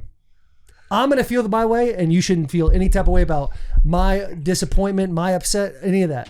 You got an offer, and you should hold it. Here's the thing, And though. It's probably uncomfortable. I got offered just as a fullback. Like Notre Dame just did me wrong in the recruiting process. So that's them like making it right. Yeah, I could say pity, but that's them trying to make right because I was a Notre Dame sicko growing up. Yeah. I never got offered by Notre Dame. Never got offered You by hated Notre Dame. Notre Dame though. No, I didn't dislike Notre Dame in high school. I didn't know much about football at all in high school. I was just like playing football, and I was like, I want to go to the school that I believe is the coolest. I ended up going to Michigan, which ended up turning into I don't like Notre Dame. Got you. But at the time when I'm 17 years old, yeah, I have no alliance. Like if Ohio State offered me, I'd be like, oh, this is fucking sick, Ohio State. And I'm like, I wouldn't go there. Like Klump, how much are you talking to the team and telling them how much I used to love Notre Dame? So that's what I'm saying. Kev probably watched content too, knowing that you don't really like Notre Dame right now, and that you talk highly that you wanted to go to Notre Dame. Is my thought. yeah. Because that was like obviously planned early from them. Yeah. But I did. Yeah, I talked. They asked me that if you wanted to go to Notre Dame. I said yes. Yeah. GM's name is Mike Martin, correct? That was his name? I believe so. Yes. Yeah, okay. He was awesome. That was one of the more underrated parts of this entire thing. So was sitting cool. there Bro, watching so film with fun. him, and him whether he really cared about our opinion or not, to bring up the clips and be like, "Tell me what you think about this guy," and just like talking ball and knowing in the back of your head like everyone's kind of watching, you're kind of breaking down all the Yeah. things. Like, let me get in my bag a little bit about the things I know and I spent so many years doing. It was just awesome. I'll dude. tell you who's a dog. Who's the player's name that you Kingston. were breaking down? Oh, that I, you can't- were I, breaking I down. don't remember. I'm disappointed. I you know. asked me He was that. a dog. Like He was a dog, you could yeah. just see a pro in motion operating Yeah. because he was a sophomore last year? I Or think it was a his younger first year cat? starting. We got to get yeah. his name because What- he what was number? impressive. He was extremely impressive to watch. What number? Do you know? I can't remember that. Was he But 68? He played right guard. Seven- Yeah, 78? he was a right guard Right last guard, year. black dude. I think he was on defense And they're last putting year. him at tackle this year? Yeah. Is He that was what I was right hearing guard from him? last year. He's playing right tackle this year. But he's a monster, dude. This Kingston cat, this linebacker that's coming off, he got injured about towards ACL. Like his range, his ability, his athleticism to be on the line of scrimmage. He can play off the ball. It might, no, not him. Not him. I don't know why I thought you were saying Sully. Kid's more tan than that. But this Kingston cat, cover, blitz, off the ball, everything. And he On the seems ball, dude. Yeah, and he seems smart as shit as well. And he plays violent as fuck. Yeah. He's And- gonna be a dude this year. Dude, the thing that's cool for me is like obviously being around football, for your entire adult life, you're learning things all the time. But listening to you, that first one when he's off the ball and there's the puller, and he smacks that fucking puller. I'm like, oh shit. Gerby Lambert. That's his Gerby name. Lambert. Gerby Lambert. Yeah. Stud, dude. This kid's got the length, he's got the attitude, he's got the feet, stud. But when you're talking about this Kingston kid, how he kind of he like bows in and then hits the guy, he's like, if he's a little bit sharper, that's a hit and a TFL. Like watching that, hearing that, and learning that, I'm like, it's just amazing how many layers of football to where you learn something new even at 34, playing the game for as long as we did. Man, it is nuts the detail that goes into all that because he like lights that puller up. Lights his ass up to a point where like if I had a counter in or if I'm a guard I have to pull, I'm like, I'm really dreading if this play comes up and he's the backside linebacker that I'm pulling for. Yeah. I'm dreading the idea of having to go head to head with this guy on a pull. Yeah. Because he smacks motherfuckers. And he just put old buddy in the hole. And then when you're coaching that cat, it's like there's so much more like of that greatness that you can chase just by taking this angle. Like you'll not only do this, but you're going to make the play in the backfield. Right. Because that's a kid, it's like you're going to play for a long time. Like he's going to get drafted high. And he's calm. The cool thing about the class we went to is the teacher was like, hey, we got cameras in here. We got people in here. If you don't want to do yours, you can do it at a different class. Every kid stood up, and Kingston, the linebacker that we watched on film, he got up too and gave his whole speech presentation. Thank you. And dude, it's just awesome. He's just a kid that quiet, humble. Couple things you could have pronounced better. And an absolute killer. He's going to take a soul this year. JP, is the economy part in the vlog? No, it's not. This that I know he did where he's at in his life. I know he's gonna hate that. I know because it's truly it's just a nervous fuck up. Yeah, but if he were to see that, his opinion about us would be changed for life. Yeah, fair. It's probably best. But as long as he'll know in time, like this is great ball busting. You might need to get that clipped of him trying to pronounce it. And then when he sits down next to you, you just go, hey, by the way, it's economy. Like just that and send it to him. Find a way to get it to him personally. Be like, how did he pronounce Didn't make it, but dude, bro, this is funny. Like you don't know this right now, but that is hilarious. I was like, oh man, what happened? He said, I got some stage fright. I'm like, bro, it happens to the best of us, man. Best of us, dude. Everyone gets a little nervous. How did he pronounce it? He went a bunch of different ways with it. Every way you could. Think about me reading an ad. That's kind of where they it's a word that Taylor knows. Just a moment in your brain is happening and you just can't put it together. Right. Like some economy. Kind of, yeah. I think that was one of them. He threw a couple extra C's in there a couple times. Yeah. He was just, and it was truly like 3 seconds of him just like fumbling over it and then didn't find it, but like had the wherewithal to be like, I'm just going to move on from this. Yeah. I'm going to get out of here. I was like, oh shit. He did. Well, we're kind of sitting in the back, kind of snickering a little bit, a couple things. Yeah. I was like, oh, hey, that student's got their phone out. You should raise your hand and tell on them. Excuse me. One of the phones in first class, years. are they allowed? I don't know. I just. But once again, dude, it's like that would have been awesome because I bet you that teacher would enjoy that. But then we would have came off as class clowns. Yes. And just like, what? I've got the polo on, the quarter zip. Like I'm trying to be as Notre Dame as I can be. Yeah. You know? Yeah. Set the tone. Who's gonna set it?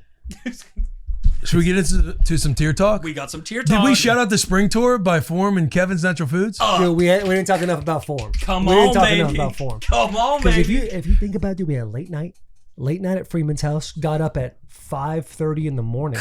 Got picked up at 5:45. Freezing cold. Took the coldest car ride of our entire life.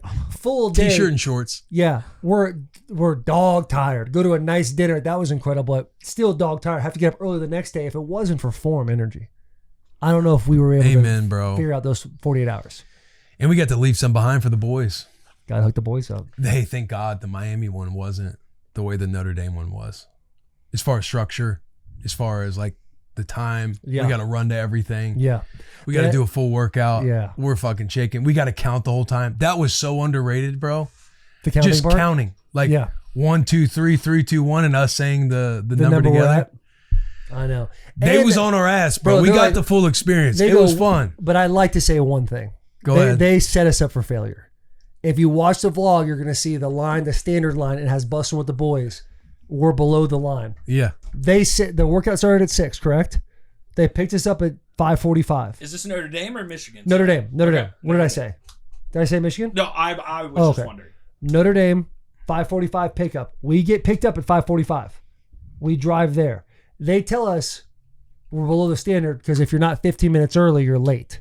Correct. But they set the schedule. Yeah.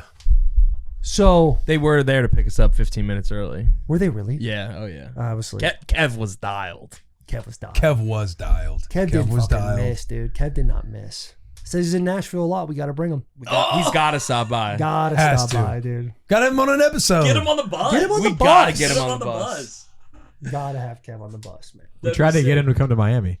Yeah, we're like, bro, just get on the plane with us, Right, bro. legitimately, do you just want to come? That would be so funny. Kev just came to Miami. Like, oh, you're going to Miami. Like, hey, we gotta stay unbiased. Yeah. Yeah. Stay unbiased, but I think every single one we got more bias. Yeah, Everyone was the best one we went to. we love every team. Yeah. And we're so easily bought. To any school out there watching anything, if you want to get in our good, like every school had a setup for the boys. Yeah, you want to get in our good graces, just give us a bag of clothes And and a a jersey. Every school He's gave us a nice to us jersey. the whole time. Texas Tech didn't give us a jersey. Notre Dame, Miami gave us a jersey. No one's given us a helmet yet. We did show the new helmet at Texas Tech, though. That which is was sick. That kinda is dope. sick. And Joey We could probably hit up Texas Tech now and be like, hey, we can get a jersey. You know, Oh, Notre Dame, Miami both give They us need jerseys. next day it. Yeah. Yeah. Yeah. Oh yeah. Joey McGuire DM'd me 3 days ago about this kid, that right tackle, and Joey being like, his best attribute is being an asshole. And it was just him answering the question, calling himself an asshole and laughing. He's like, I think you'll like this. Like, that's Joey McGuire Joey. in a nutshell. Yeah. Tier talks. All right, before we get into the TED Talk, just Miami Hurricane fans, anybody come what Tier talk. what did I say? TED Talk. TED Talk. Hey, you crushed it this weekend. Crushed Yeah, it this yeah, weekend, yeah. though. You all know how that brain acts up every now and then. Come on, man. All the Miami content will be coming out next week. So we'll be diving more into our visit there, our conversations there, everything else. So we're trying to structure to where we hit Texas Tech. That was all last week. We did Notre Dame and Miami both this past week. Okay.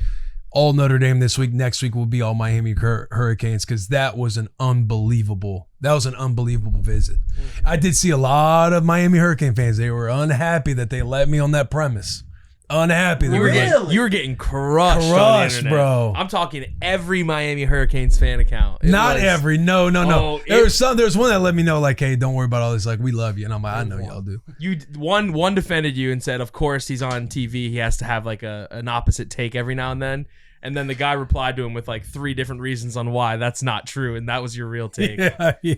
They were not happy because you were throwing up the U. That's the picture. I know. Just dropping all the photos. They were mad. And I loved the visit. I loved being there. Also, I just saw the first Phorm thing, bro. The amount of stuff that we had at the end of the week. Like when I got back, because I had a backpack full of stuff from First Phorm, but sitting there with the bags of First Phorm, Notre Dame, Miami, we got stuff from Texas Tech, like all the gear that we've got, which is like the last thing that I feel like now I'm like, I don't need all of this stuff. Now I got to find a place for it. Yeah. But it fires me up because now you can do some spring cleaning. You can throw some stuff out, replace it with some gear. I know, but when you get new stuff, you're like, I don't want to throw this out. But like in my brain, I'm like, what am I going to wear from the Notre Dame stuff? Am I going to wear the quarters? It's like, no. You'll Probably find not. You'll find times. I'll find times. I'll find something. I can't wait to rock the Miami gear at some point this year. Because the shit goes hard. And Texas Tech, Notre Dame. as it is, and the bags are dope. The whole setup is nice, man. A lot of duffel bags. A lot of duffel bags. I have officially hit the point of spring where I'm like, I feel overwhelmed because I have so many duffel bags. I have so many extra clothes. My closet's way more cluttered. And I'm like, there's really 5 shirts in here I wear. Why do I have all this stuff? And it's time for a good purge. Yeah. A good purge to take place. Might do a Bussin With The Boys garage sale. Ooh, a little estate sale. Hey, that actually would be a lot of fun. Should we do a garage sale one day? Yeah, dude. Clum? I'm in, yeah. All right. Why'd Get you it ask done. me? I'm in. Get it done. Just put the address. Oh, you want me to? Hey, we'll have one. Yeah, just, All right, just perfect, stay perfect, tuned on the perfect. socials. You want to dive into some tier talk? I would love to. Conversations, the topics that happened over the last week. We've talked about we've talked about a lot of off-field issues. Yeah. And nothing's like jogging, nothing's like pot sticking out to me on things. Did anything happen last week that we should be talking about?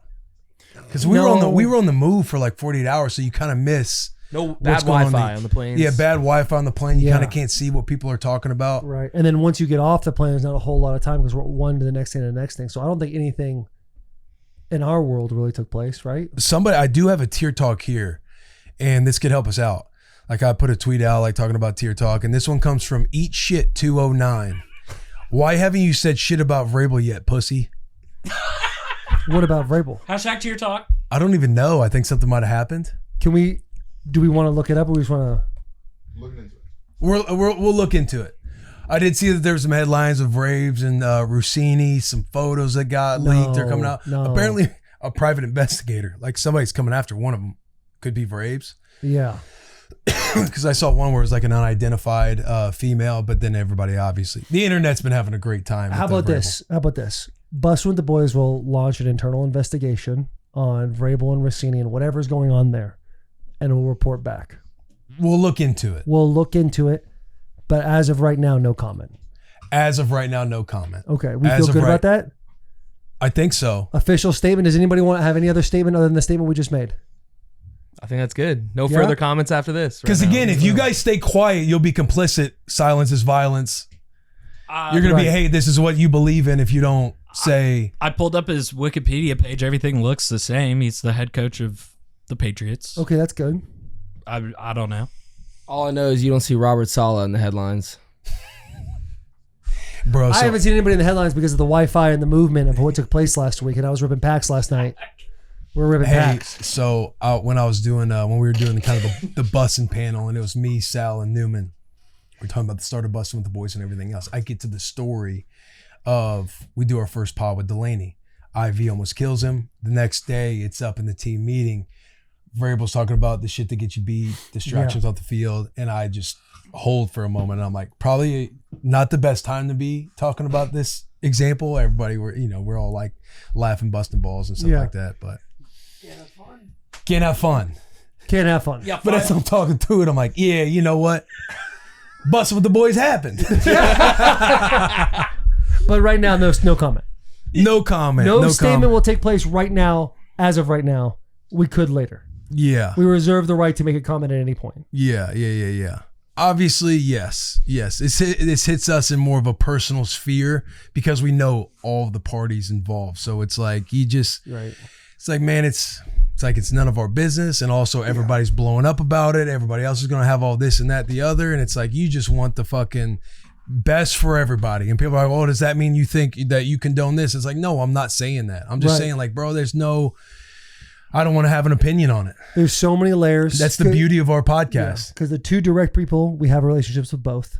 And then the people outside of them too that are closest to them, we have relationships with them as well. Yeah. And so you said it best. It's like you want whatever the situation is, hopefully it's best case on all fronts. Yeah. Because at the end of the day, like, we like all of them. Yeah. We care about all of them. And we know how it looks. We get it. We get all of that shit. And it's just like, this is one where, like, I'm just not going to have, we'll look into it. We're going to do internal investigation. We made a comment after we said we make no comment. Yeah, But that's our comment. That's our comment. No comment. That's our comment. That's our comment. Rooting for everybody. End statement. If people are upset by this, they can sue y'all. Right. They can file suit. Be upset with us. Yeah. We talk about bringing the locker. We talk about. You want to sue us, Sherman?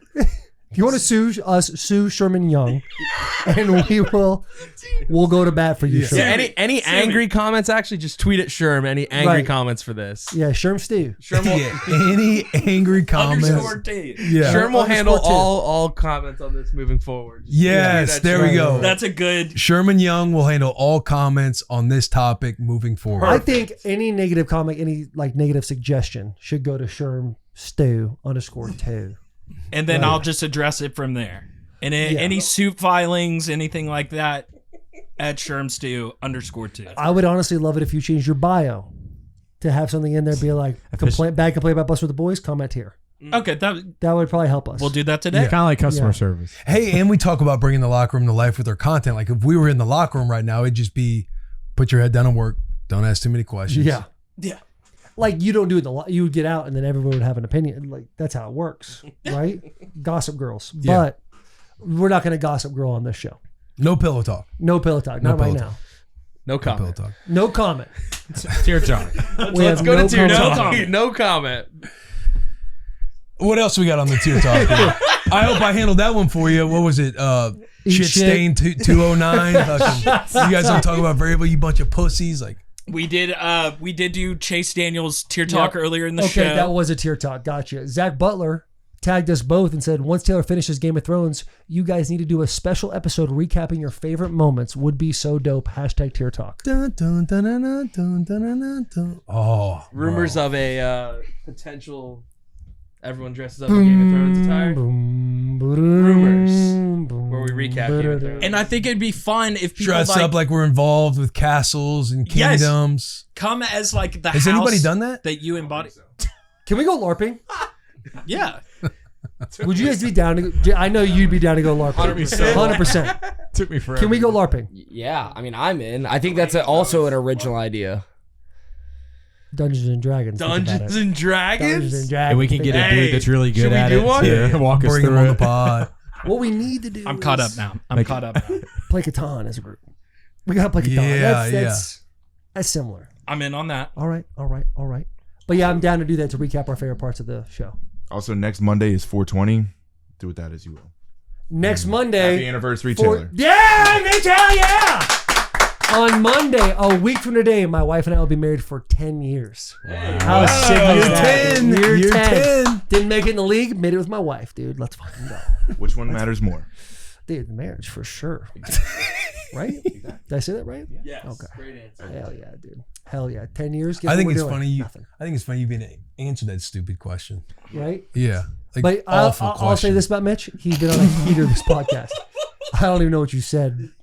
Sounded nasty the way Sean laughed. I though. said awful, but it's also like that's a bad joke. It's like a tie-in to Scheffler, Scotty Scheffler. He was It going was at a good reporter. callback to Scheffler. Oh, was it? because we're a golf pod.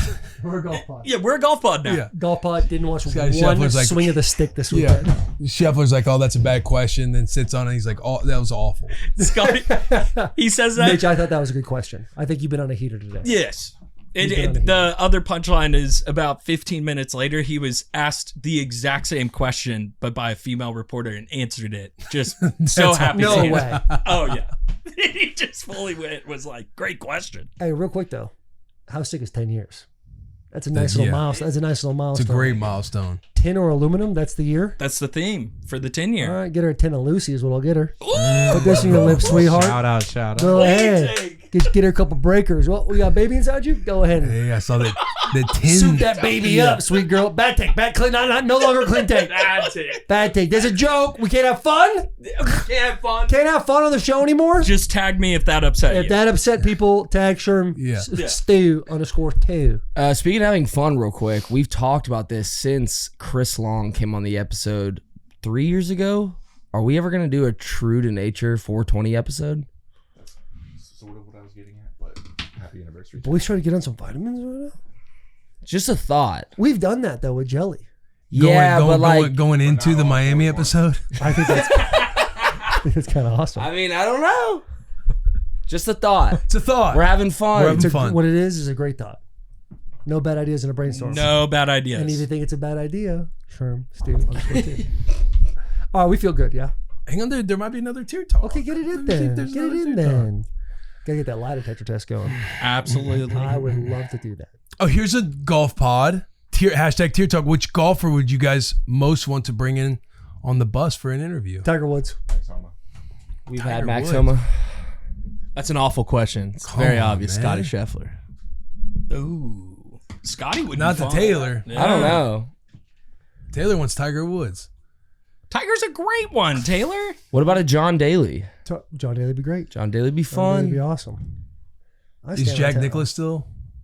With us? He is still with us. Okay. He's still with us. He'd be. He'd be That's great. the GOAT, right? Yeah. Yeah, I mean, yeah. I still think Tiger would be great. Tiger would be great. Tiger would be great. Will, what else do we have? I believe we're good to rip. Coach Freeman and CJ Carr. Let's do it then. I'd be remiss if I didn't say shout out Sean and Joe for Supercross. Supercross, Yeah, Mitch. Mitch. Yeah, pull up that video. Let's Yeah. break down Mitch's start real quick. Was that were you the closest one that kind of wheelied up a little bit? Did it on purpose? Did it on Yeah, purpose. you You lying. knew the camera was on. Your weight wasn't forward enough. No, at all. My dad took that video too. Kind of scared the shit out of you, didn't it? Yeah. Yeah, Once yeah. it came back down, I'm like, oh, I'm chilling. Chilling. How was it with Delaney? Delaney was awesome. He was very into like the Supercross, which made it help. It was awesome. Like we got to meet up with. There's a team that is sponsored by First Phorm. Thank you, Sean. Thank you, Joe. You guys are the best. Appreciate y'all. What are you rocking here? A little 125 TTR four-stroke? 125. Yeah. Delaney is on one of their. His name's Devin Simonson. He's on his race bike. He's on like a legit thing. Which one's Delaney? The FAR. in all white. Yeah, you got to get your weight up a little bit. Weight forward a little bit. Yeah. Delaney's ready to go. Talk about weight forward. Yeah. He gets it. Yeah. Oh, that pop is tough. No, it looked fun, dude. It was a lot. It is. Supercross rips so So hard, vlog bro. coming with Delaney. Yes. Let's dive in. Coach Freeman, CJ Carr. I will say this. There's a couple of times CJ gave some answers, and we just give him a big compliment on how well polished he is in handling the media. We dive into some good stories. We dive into some good stuff. I think the first 15 minutes, you're like, all right, they're working through it. Right at that 15-minute mark, you're going to feel a punch through. Like, okay, walls are coming down. We're having a good time here. That's how most things work with athletes. Yeah, this interview will be easy to drink, easy to enjoy, because all of our interviews are brought to us by Bud Light. Bud Light is brewed with 4 simple ingredients for a clean, crisp taste. Anything for that clean, crisp taste of Bud Light. Bud Light is the official sponsor of the NFL Draft, UFC, that is now on Paramount Plus.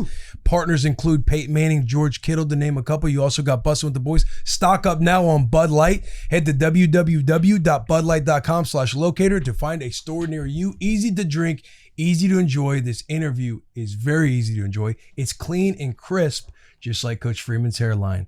Enjoy this interview with Coach Freeman and CJ Carr. Crazy how many haircuts he gets. Ladies and gentlemen, we interrupt this episode to bring you Phorm Energy. Phorm Energy delivers best-in-class taste with natural flavor and zero sugar. Phorm Energy has natural caffeine derived from green tea. Phorm comes in a variety of flavors. Screaming Freedom, Grape Smash, Blue Blitz, Orange Fury. It's perfect for those who put in the work. You get up in the morning, you get after it, you hit a little lull in the middle of the day, you pop a Phorm Energy, guess what? You're chugging through all the way through that day at premium altitude.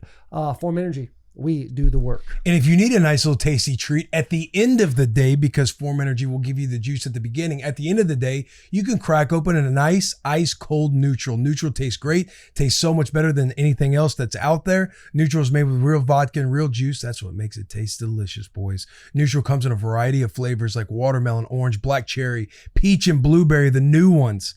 Perfect for social occasions because it's such a crowd pleaser, especially during spring vacation. It's the perfect time of year to grab a 12-pack of Neutral for the game, or grab a bucket deal in your favorite sports bar as you root on your team. Neutral, keep it tasty. Listen, ladies and gentlemen, we've had a fantastic day. Will Compton gets an offer by Notre Dame. Last night, we're at your house. Yeah. By the way, incredible establishment you have there. You have multiple homes within a home. It's like a compound that takes place. Kind of And an you said- imbalance going on with this floor. Yeah, the only knock I would give you on your home is your shuffleboard is insanely inaccurate. You couldn't figure it out. It's a fun. I mean, at some point you got to realize it was leaning to the right, but you just kept throwing it to the right. Coach. You know? I at one point was facing the wall, and it would do a little U-turn, and you just figured out this one little spot. And let's be real, like you had a hard time with it too. I did. But when it mattered the most, Yeah, you got it done. Yeah. game It over, was man. it was beautiful to see. The thing that struck me the most surprise is we're playing bump out. There's a Knockout. young man behind me. Knockout, Knockout. bump out. Knockout, Depends where you're from. Okay. Depends where you're from. A young CJ Carr is behind me. And I'm thinking to myself, I got to figure out a way to get behind him to get this man out. So I'm talking a little bit of trash. I shoot, we'll go around a couple of times, and then finally CJ gets me out. And as we're jogging away, CJ's like in my ear, like talking all that shit, huh? Talking all that shit, you had to catch it. So the moxie is unbelievable. We see you at practice as well. You're pulling it, you're running, you're showing the ball. Like, what have you always been a guy with a chip on your shoulder, like type of mentality? Because you see like the competitive nature, and it seems like I see you playing ping pong against one of your boys, and it's true. Like you want to kill this individual in the most positive way possible. Bump outs the same way. We're at practice.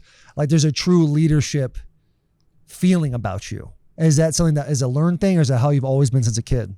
For the record, I got you both out, by the way. Knockout. Listen, I'm no good at knockouts, so I ain't a trophy you're hanging up.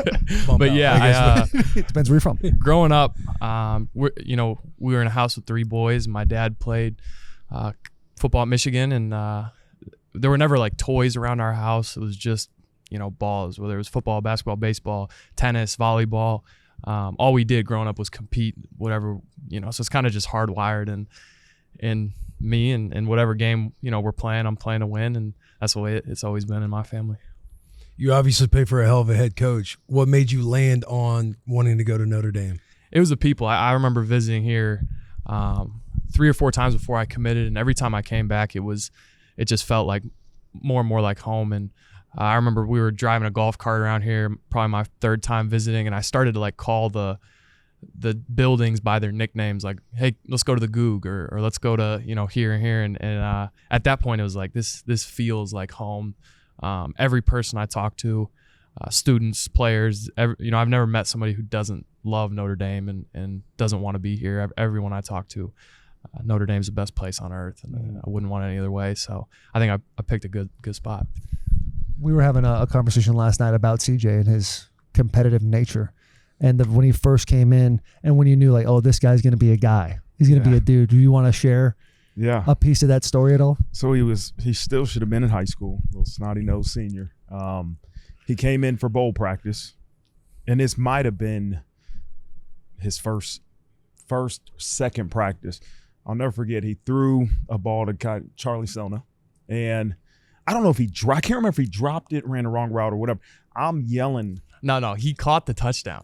And he spiked the ball. That's what happened. There we go. I knew something happened. Right. So he caught the touchdown, spiked the ball, and I got we have a rule, hand the ball to the official, and I'll never forget yelling at him. And CJ kind of just like, without being disrespectful, like gets in the way, like, hey, it's all right. Next time we'll do it. Hey, great job. And I'm never going like, that's his way of giving me the middle finger without giving me the middle finger. But I said, I like this dude. He's competitive. He's lifting up his teammates. I said, this dude's going to be different, and he is. Do you remember the story any differently? There's probably a little more language mixed in there on both sides, so it was a little different. But yeah, it was. Did you do that on purpose though, like because you saw me yelling at him? Yeah, I was just so excited. Like you don't catch many touchdowns against the one offense or one. And this is going to the national team. championship. This was the year before. This was the year before. Okay, gotcha. Yeah. Okay, and so. I was just so excited to be there. There's people flying all over. Jack Kaiser's pointing out, exactly what we're going to do. And I'm just like, oh, geez, what's going on here? And so we caught a touchdown. I was just pumped. And I remember I had to go get the next play, but I just wanted to pump Charlie up a little bit. He hadn't caught a touchdown in a minute. He didn't want his boy getting yelled at. That's fair. Yeah. He saw the spike. He saw the swag going on, the juice Yeah. that the scout team was having against the starting defense. Yes. What was what's your favorite? Do you guys have any recruiting stories you think back on? I got one. We banned my mom from meeting with Free until like I knew I was coming here, because we knew like the moment she meets Free and they're like in a meeting together and hears him kind of talk about Notre Dame, like it's over and I'm not going anywhere. And like then we visit. I know I'm committing, and my mom goes in and meets with him, and he's got her in like tears within 5 minutes talking about how he just loves Notre Dame and the academics are so great.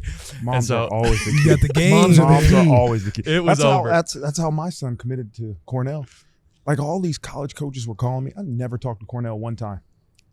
They called mom over and over. Mom fell in love, and next you know, son's going to Cornell. Like moms usually, not always, usually moms are the key. So how long did it take you to learn that, as from like a recruiting standpoint? Like, oh, moms truly hold the keys to the castle here. Yeah, you learn it through time, like selling. It's when you're selling your place, but you're passionate. Like you have to be authentic. Mm-hmm. You really have to care about what you're selling, and I do. But boys they're mama's boys, man. Like they want to be tough, but at the end of the day, boys and moms, man, these guys are mama's boys. And so I learned that mama's pretty early. boy, CJ. Nah. Yeah. Oh my God. Oh my God. Now his mom is tough as crap. I mean, she's as tough, and you don't mess with Mama Bear.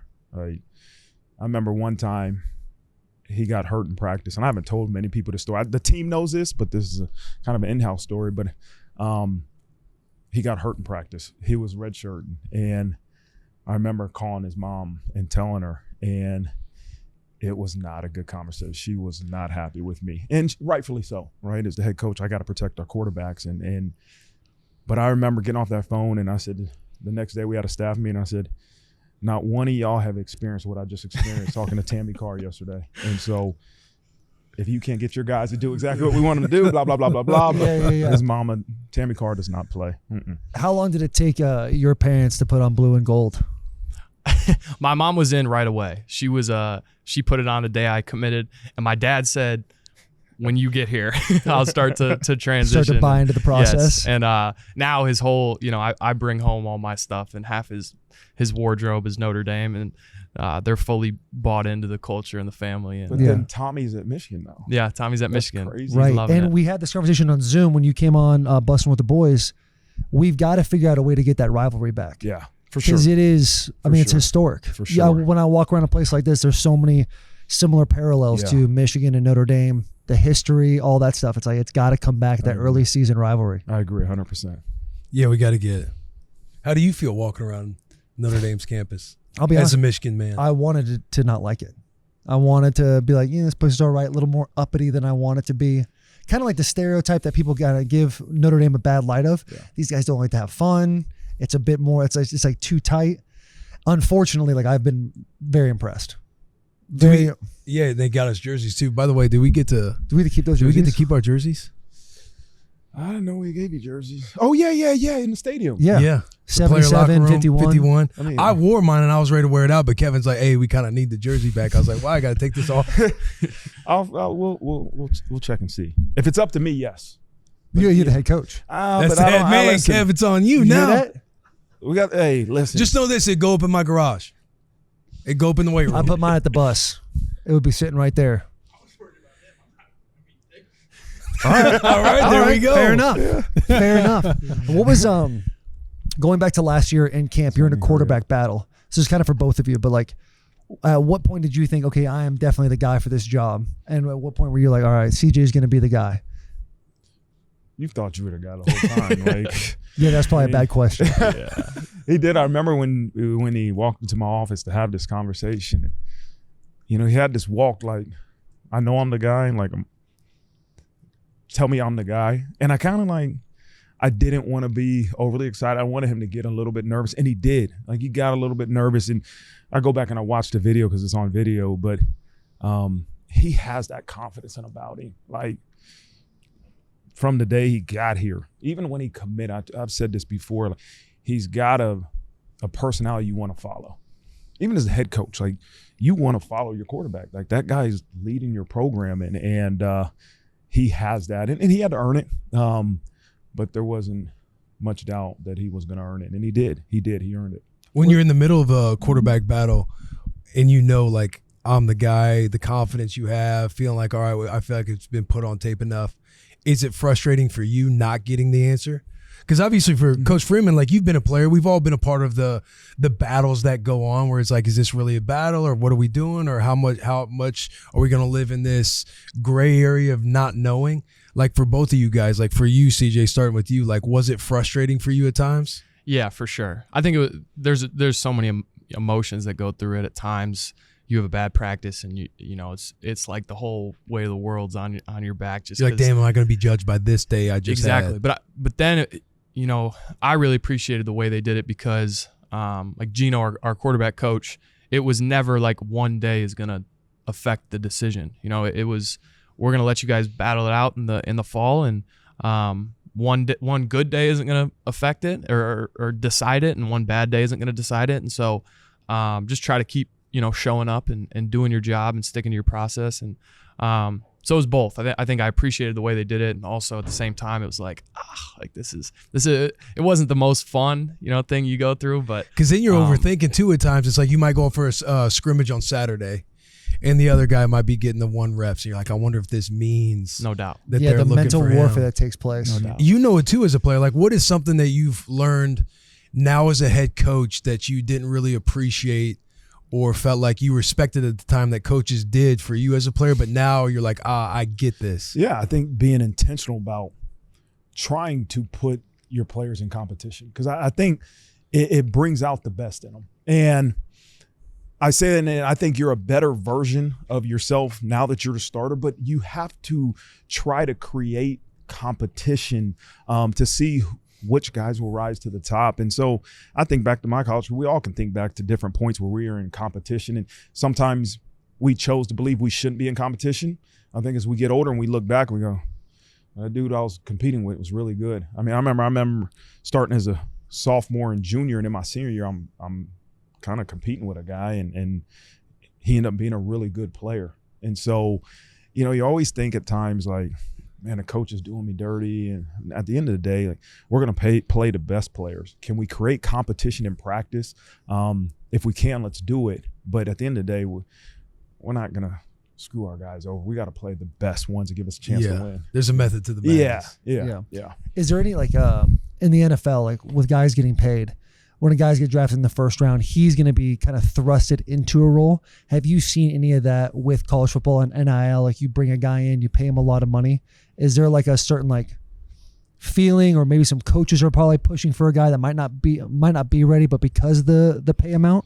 Yeah, I think as I look back to the 2 transfer quarterbacks that we had previously with Sam Hartman and Riley Leonard, and I remember having a conversation like, if it's a tie, you have to put the guy out there that is you've invested the most money in, because it's not fair to the guy that's starting, right? Because the minute he throws an incomplete pass, they're going to boo him and say, get the other guy in, right? And so that's the only time that's really mattered. The rest, like if you're an incoming freshman, no matter what you make, like you got to earn your opportunities. And guess what? If you do earn those things, you're going to get paid more money, right? And so that's why I say it's a little bit different, where first round picks in the draft, they're paid so much, like you have to go in there and you better start, or somebody in the personnel department is going to probably be fired, right? Whereas here, your incoming freshmen aren't making the money that your dudes are making, and so they have to earn the right to make more money. And nobody, when they earn the right, like they've earned it on the field, and then they're compensated for it. Yeah. Let's go back to last year. You guys start off 0-2, quality losses.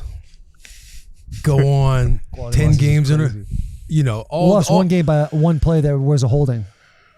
Yeah, trust me. The A&M one, I knew right when they bobbled the field goal or the extra point or something, I was tight, because this is beyond what we can talk about on Bussin' With The Boys. But then you go on 10 straight. You're ranked where you're ranked in the college football playoff rankings. The year continues to go. You guys are blowing teams out. People are comparing what you did versus what Miami did, and all these other teams, like how much they won by, everything, common opponents, all of that stuff. And then you get the news that you guys aren't going to be in the college football playoff when you were assuming that you were going to be in that conversation based on where you were ranked. Instant reaction, instant emotions. What was the team meeting room like when you guys all got in the team meeting room for the first time? When you see Duke win the ACC and it's like, okay, this could be an inside job. Those are my words. I won't say that for anybody else. This is Will Compton's words. And if you guys haven't followed, Will was big on the Notre Dame should be in train. Big on it when this all went down. Yeah. We were doing a sideline pass SEC championship game. Was I? You were not. I thought. When it came, he was not. I don't. I think inevitably the committee got it correct. Appreciate you, Will, man. I think inevitably the committee got it correct. I think the fault is the G5s. No disrespect to the G5s, but we see what happens every single time the G5s are in it. Yeah. But when it goes to the head-to-head with Miami, I'm very uncomfortable right now, by the way, saying my truth. It's like that's something you just can't ignore. Yeah. And clearly you guys are a completely different team from week 1 to week 14 or whenever the last game of the season is. And I think head-to-head, it might be a different story. CJ Carr's first start versus CJ Carr's start. I'm with you. Yeah, how did that go down? What went into the decision to opt out of the bowl game? Like, what was that next week like for you guys? Man, even as a player too, once he gets done. This is what we call a bloody wound. The scab is, you're starting to heal, and then we just rip that scab right off, right? Let's go back to it. And we have to do this sometimes in our program, right? When we forget about those moments. But here's what I'll say. In the moment when it was announced, like, I didn't have the words to say, right? Because you were shocked, surprised, disappointed. I remember telling the players, I don't know what to say right now. Usually I do. I remember telling them, like, don't let this decision steal the joy of what you guys accomplished this season, where we started to where we finished. Be proud of that journey. And then the next day I remember going back into the team meeting and saying, one, apologizing to the seniors that this is their last year, and the ones that this was their last season, but to the guys that were coming back, like, we have to use this. Don't lose the loss. Like, use it. Use it as a reminder that we left out. right? There was doubt. There's an argument that we should have been in the playoffs and we shouldn't. And it doesn't matter how you feel about the decision. We left doubt, and we have to make sure we use this as motivation and reminders to leave no doubt as we continue to go forward. And so that's what we do now. We use it, and we don't pass blame. We don't blame the committee. We don't blame Miami, anybody. We look at ourselves and say, we fell short. So how can we make sure we start this season faster? That's more important than anything. We start off season 0-2. We didn't start, I don't care who the opponent was, we didn't start to the level we needed to start. So we have to make sure that we're evaluating everything we do from January till August and say, is there a better way to do it? And that's what we're trying to do, and that's what we're doing. If you blame anybody, it's Virginia for not being Duke in the ACC championship. I let you do that. Yeah, you know? yeah. CJ, how about for you? What was that next week like for you, for the locker room? Yeah, it wasn't fun. You work so hard with that team, and we thought we're a top team in the country that can really do some damage in the playoffs. And I think the worst part was seeing the seniors kind of leave us, the guys that you'd worked day in and day out for the last however many months. The Billy Strouts, the Will Paulings, the Malachi Fields, the Jeremiah Loves, the JDs, like those guys that really were a huge part of that team.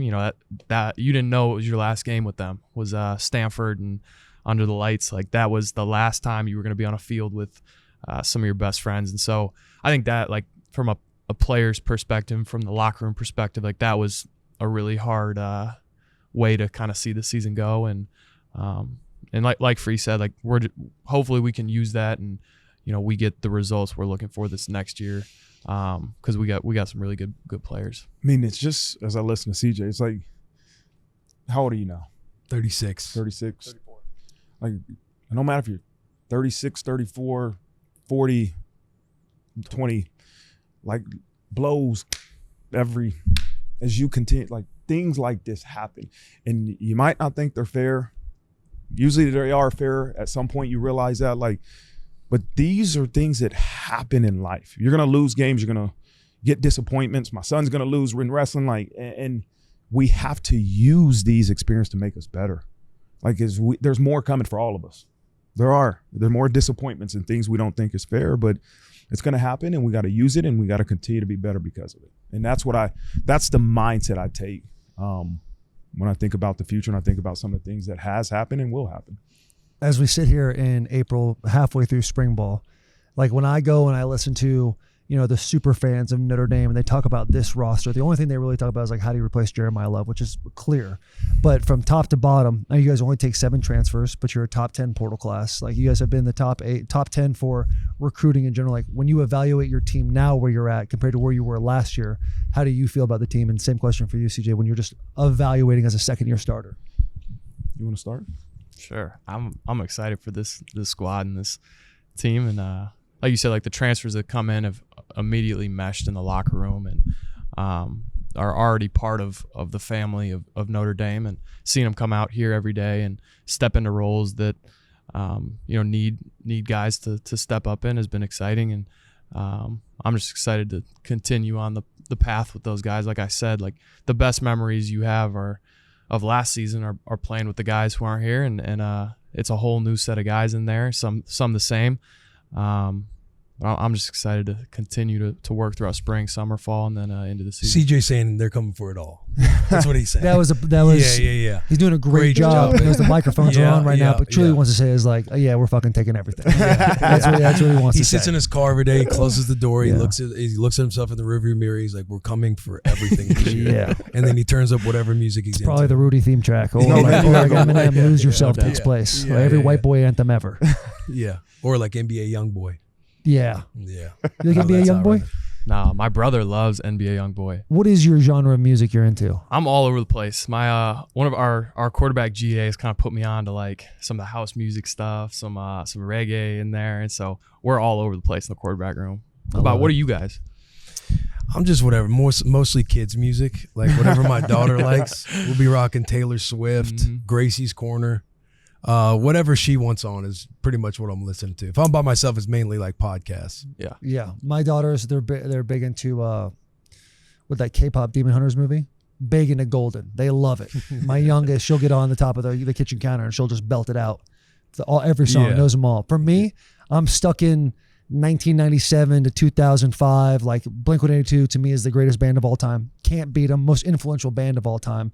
But that Good Charlotte, Sum 41, Taking Back Sunday, that's my vibe. So that alternative punk. Alternative punk, yes. Yeah. So my wife sent me a reel the other day that was, I think it was like, Dad or Mom, what were you like in the 90s? Yeah. And they played the Google Doll song, Yeah. Iris or whatever. And I've been hooked on those. Like what were you like in the 90s? Yeah. It makes me feel like an old guy looking back, but that's what you made me think of when you were saying. Did you see? It might have been the best era of music. It was pretty good. The Rock's got a good video. Oh, yeah. Yeah. I've seen in the his. 90s. I saw that good one. one. You got some tears in my eyes. I have got one as one? well. Yeah, there's one out there. I'll have to There's check one that out out. there. Didn't you haven't make seen it, that Jack? I'm very proud of it.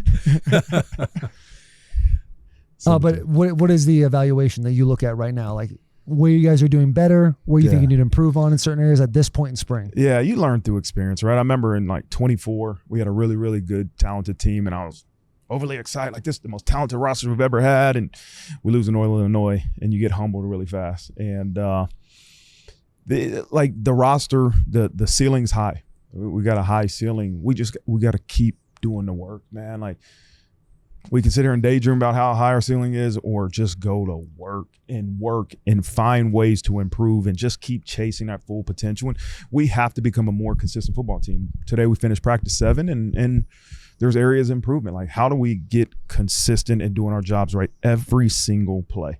And those are the ways that we got to challenge our players and the standards that we have to set. And so I'm excited though, like, because we got leaders that are workers. Right. And I always believe you're led by the strong. And when you're strong or your best workers, the other guys just follow because they don't know any better. And we got some strong leaders. So we're keeping pushing them to keep working and challenging those guys below them. That Northern Illinois game, I was like, what the Yeah, fuck that was are we right after doing, A&M man? too. Right after A&M, yeah. Yeah. I mean, it was Shane. This That's game will immediate humble text to you, Shane. man. Right? This game will humble you. Yeah. You know? One thing that like I feel like you can evaluate like what's a well-coached team is like the amount of like preseason pre-snap and post-snap penalties. You dubbed us referees today. Very limited penalties across the board. And I was trying my best to throw the laundry all over the yard. I was kind of caught because obviously I'm a defensive It seemed guy. like you were kind of zoned out a few times. Yeah, your hands were in your pocket. And I'm like, look standing- at Will back there. He's just watching practice, Yeah. man. After every play, I'm looking at the big screen, Yeah. watching the snap. Yeah, you kind of just get caught. And I'm like, there ain't much going on out here. There was a couple. I was trying to hold In the secondary? I was trying to hold the standard. Well, you missed the most obvious when the play clock was at 0 for about 3 seconds. And Yeah. I just kept looking at you like, you're going to throw There your was two. flag? Well, there's- I mean, there you're was two making times. checks. I You're was just told making there was checks 4. and checks and checks and I didn't checks. realize and- that there was a play clock going, to be honest with you. See, I had no look idea. bad. I'm going to look bad as a head coach. And I'm just telling you. That's just But how hey, I I'll feel. tell you this. You don't know what you Listen, just you'll did know right from there. now on Yeah. now. You're going to know from now That's on. good. You guys, you seem like a well-coached team. Like your team understands the rules. Like your offensive linemen know when they get out of the framework, they let go of the jersey or they give a shove.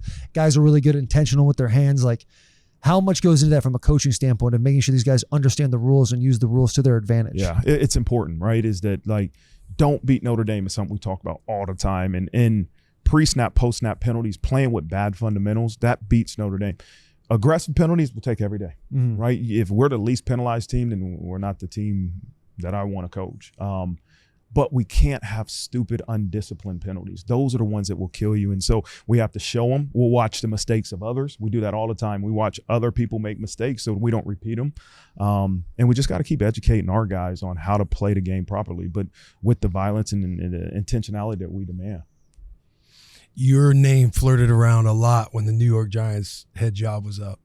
How real were those? Obviously, you came out, you said what you said about staying at Notre Dame and everything else.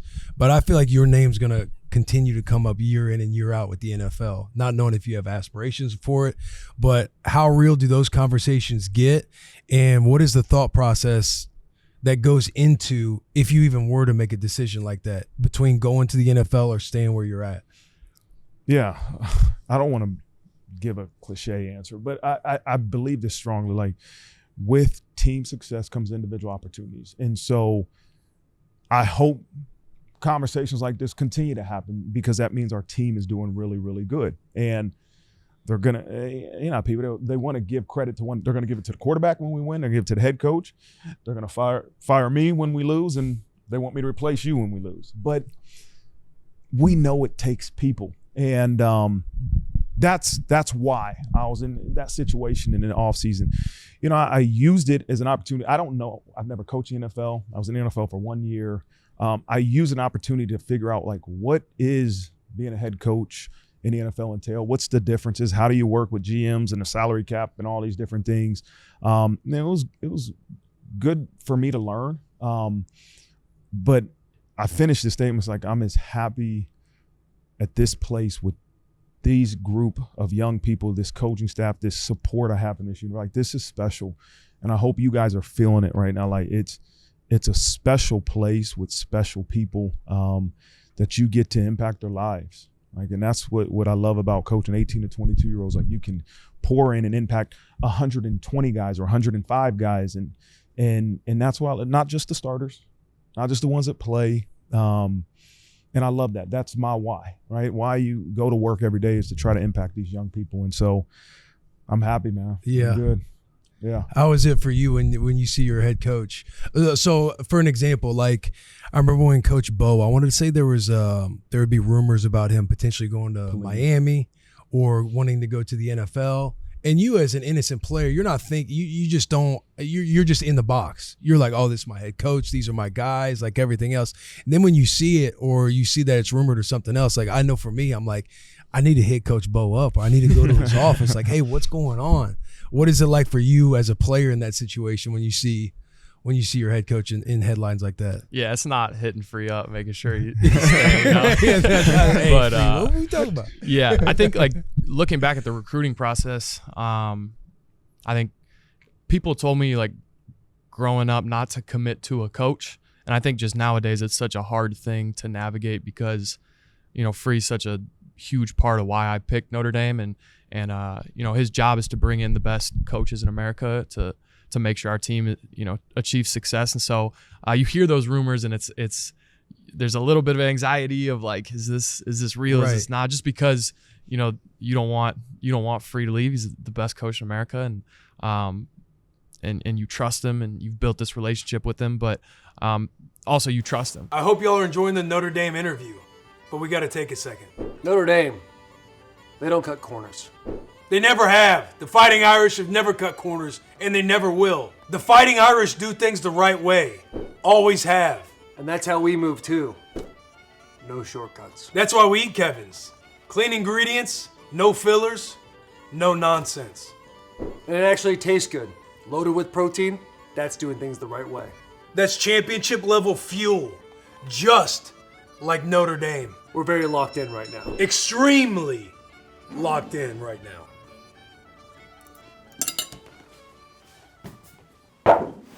Stop reading the effing internet. Don't read that media stuff. Hey, is it hard not to read the internet though? When you're in the position you are, we talked about earlier about you being everyone's saying this guy's going to be the Heisman. There's a lot of noise, and with noise comes expectation.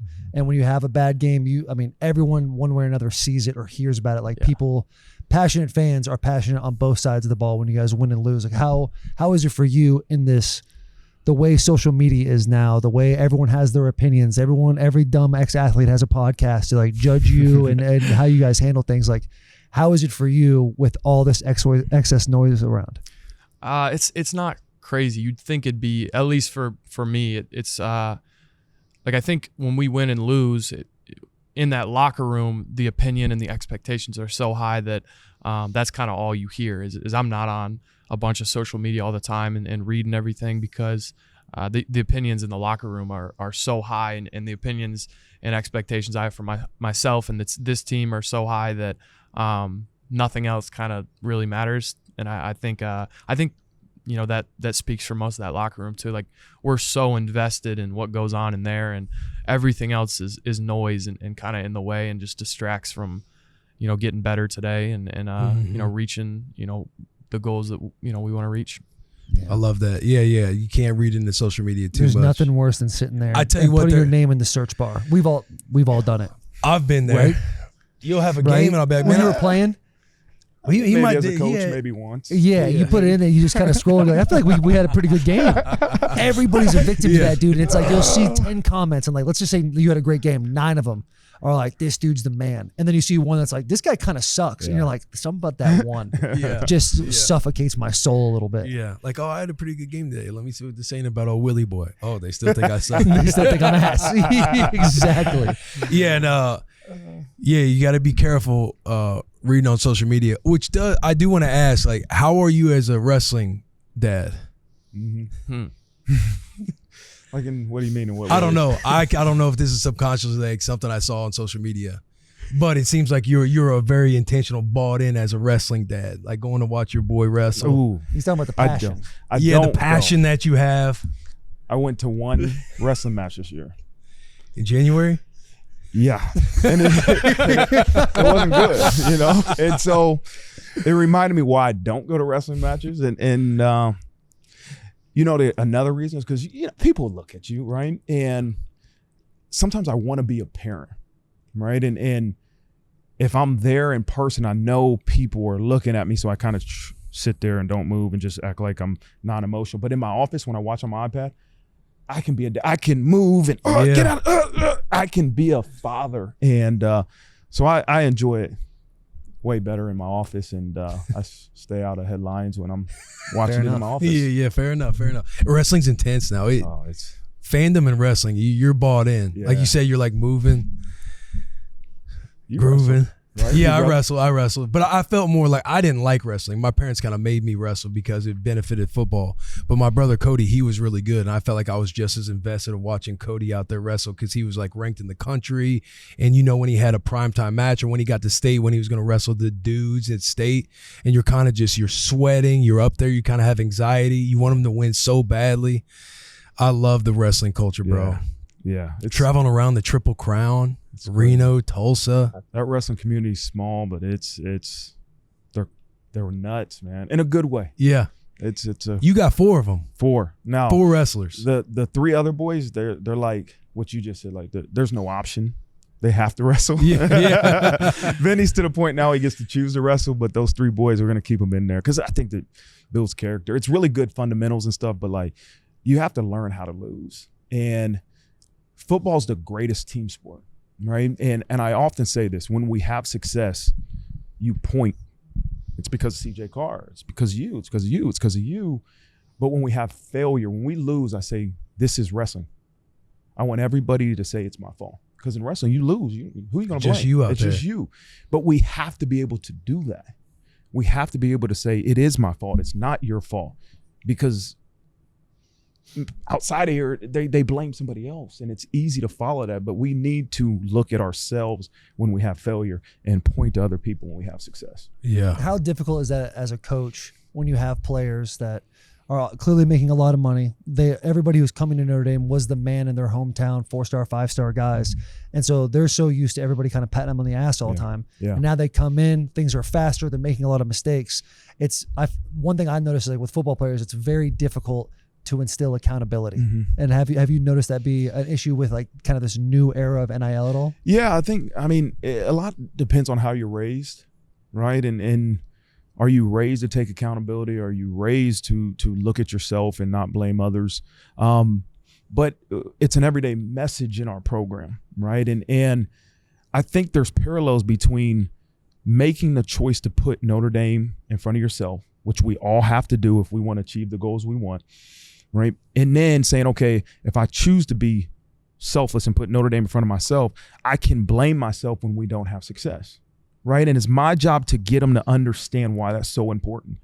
I mean, no matter if your role was the scout team linebacker or offensive lineman, or you're the starting quarterback, when we have failure, what do I have to do? Where did I fail as the head coach? Where did I fail?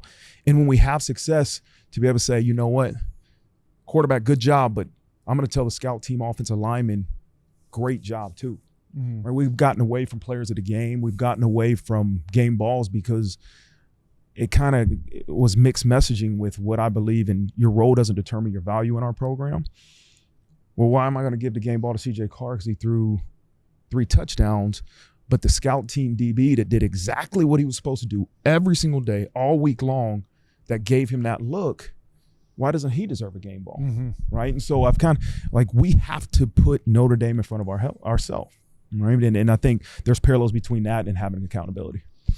Dude, CJ, how about for you? Like when he's sitting there talking about accountability, or those moments when you realize like it's about patting your O-line on the ass, like learning about that leadership. Like at what age do you feel like you started to figure out that there was more to the game than just your overall performance, and that the way you carry your body language, the way when you say things to your coaches, like how guys kind of feed off of that to where you realize, oh, I'm influencing everybody around me, not just myself? When do you feel like you started learning that and picking that up? Yeah, growing up, my dad, he played quarterback at a really high level, and I'm from a coach's family. He coached, my grandpa coached, and so I've kind of heard the message, like as a quarterback, it's always your fault, and whether that's good or bad. And so, for me, when I don't achieve success with the team out there, like I feel like I'm very hard on myself, and I think the locker room is too. Like there isn't a bunch of pointing fingers when we're down there. It's usually, hey, this was on me, and here's why, and let's go out there and fix it. And we're so close as a unit that we can get on one another when it is like, hey, this is your fault or your fault. You just don't see a lot of that in this offense and on this team. On this team, and it's fun to be a part of. Just everyone is playing for each other. Do you feel like there was an age that it ever started to click though? Because it's always like, if your dad's saying it, your dad could be the greatest player of all time, but it's still your dad. So a lot of the things can go through one ear out the other. But do you feel like there was an age to where that started to click for you? Because all of us growing up, like I was an offensive player, like growing up, you want to score touchdowns. You think like, I'm the man. I'm doing my job. I'm playing the best. To where, whether it was in high school or whenever it be, to where it clicked for me that like, okay, I can kind of see whether it's coach, whether it's dad, whether it's whoever is kind of talking about the way I kind of carry myself, or taking the extra step to like go, cheer on or encourage somebody else around you. Like at what age do you feel like that started to click for you from when you went, I'm CJ Carr, I'm the man, I'm doing all of this stuff too. This involves a lot more around me than just me. Growing up, I had the message my dad always, I played baseball a bunch growing up, and every time I struck out or wasn't pitching or made an error in the field, I would cry immediately from like ages, 8U to 12U. I was in tears, bawling my eyes out, and it would just piss my dad off so much. And he hated being out there with me crying. And so no crying in baseball. No. Man. And so body language was like a huge thing that was kind of, drilled into me from a young age. And, I just ignored him for 4 years because I was still crying throughout those ages. But he had like this poster outside of his door, and it was like the definition of mental toughness, and it was developing a mindset where you will not make or accept an excuse for your lack of success. And every time I made an excuse or cried in baseball, he would just like like have me just recite it over and over and over again. And I love that. And so great idea. That's what That is nice. So body language was a big thing for me, and him saying, if you want to be the quarterback, you can't be out here in tears looking like a baby on the mound. Like that's you say you want to go, play quarterback, and all the eyes are on you and you're crying right now. Like you can't be a quarterback like that. And so that was the stuff that was kind of instilled in me at a young age, and I still remember. That's good to hear it, because like I just got done raving about his mom, Tammy Carr, Mama Bear. Like your dad's the most quiet, soft-spoken guy. Yeah. But in the house, he's you don't around, see huh? No, you don't Jason see the. Carr. I mess with that. So follow up, like how old were you before you stopped crying? So it was like my parents weren't. I didn't play tackle football till 7th grade, so I don't know what age that is, but the year before that, I'm still crying. I'm in 6th grade, like crying over striking out in baseball. And my dad was like, all right, you're going to play this year of baseball, and if you cry one time, you're not playing football. And I never cried again. Yo, let's go. Listen, we play wiffle ball on Fridays before the game, and I strike him out You've been all in the tears time. in wiffle ball, you think, right? But you don't cry anymore. It's good. I was talking about you. You've never strike me out, ever. Free. That's a lie. You are such a liar. You Are you already going had to a do hit this on a probably podcast seven. right now? Like, what are we doing, man? You're right. My fault. So wait, is it who strikes? Do you I strike strike him him out? out all the time. He's awful. Stop. He's awful. You're gonna man. lie on the podcast. Like, you don't even look like you're telling the truth. Stop it right now. That's the sound. He's been so nice, and that's the sound of someone lying. He's awful. That's the sound of somebody lying. He gonna set up did for- cheat yesterday in Shuffleboard, That's so what I'm I'm kind of saying. taking your He's side a the little bit. biggest Like, I'm not cheater good ever. at knockout, or what do you call it? Bump out. Bump out. Like, I can't. I'm not a basketball player. So you're telling me You you're a good wiffle wrestled ball growing player? up. You, I you did. can tell, like, You we know what I mean? wrestlers trying to shoot the basketball. But in wiffle ball, You're telling me you're a good wiffle ball player. You're saying that on the podcast, on I record. hit home runs off you every Friday, bro. Is there any film of this that we could no, use? there's no film of this. Let's say if For a you reason. strike him I'll out, get you you just some. get it, you No, need he to won't. shoot it to us. I'll get you some this year. You know, Hit a but little that's our dinger? thing. Friday, a little wiffle ball. They were mad I kept hitting home runs, so now they brought out a little strike zone, and like they throw crazy pitches now. You see, I mean, now we've changed the sound changes. I used to hit a bunch of home runs until they brought out this strike. Until they started playing by I'm the saying that's rules. mental toughness. That's an excuse of Go to the door. go to For you as a head coach, evaluating how to coach different players. Like one thing I've noticed with great coaches, they understand how to coach certain guys based on their personality. Yeah. How long did it take you to realize, like, okay, I can kind of get after this guy a little bit as opposed to this guy who I've kind of massaged into it? Yeah, it took some time, but at the end of the day, it's understanding that you want to get the players that you coach to play at their highest level, and if player X doesn't respond to the way you're coaching or yelling at him and playing at a better level, then you're crazy just to keep yelling and screaming at him or being really nice. Now, if player Y responds better to you yelling and challenging them, then you got to figure out what each player needs to ultimately go out there and perform at their highest level. And I think that it takes time, it takes investment, but it's understanding, put your ego aside as a coach and understand what your player needs to perform better. Right? We're going to correct you no matter what. Mm-hmm.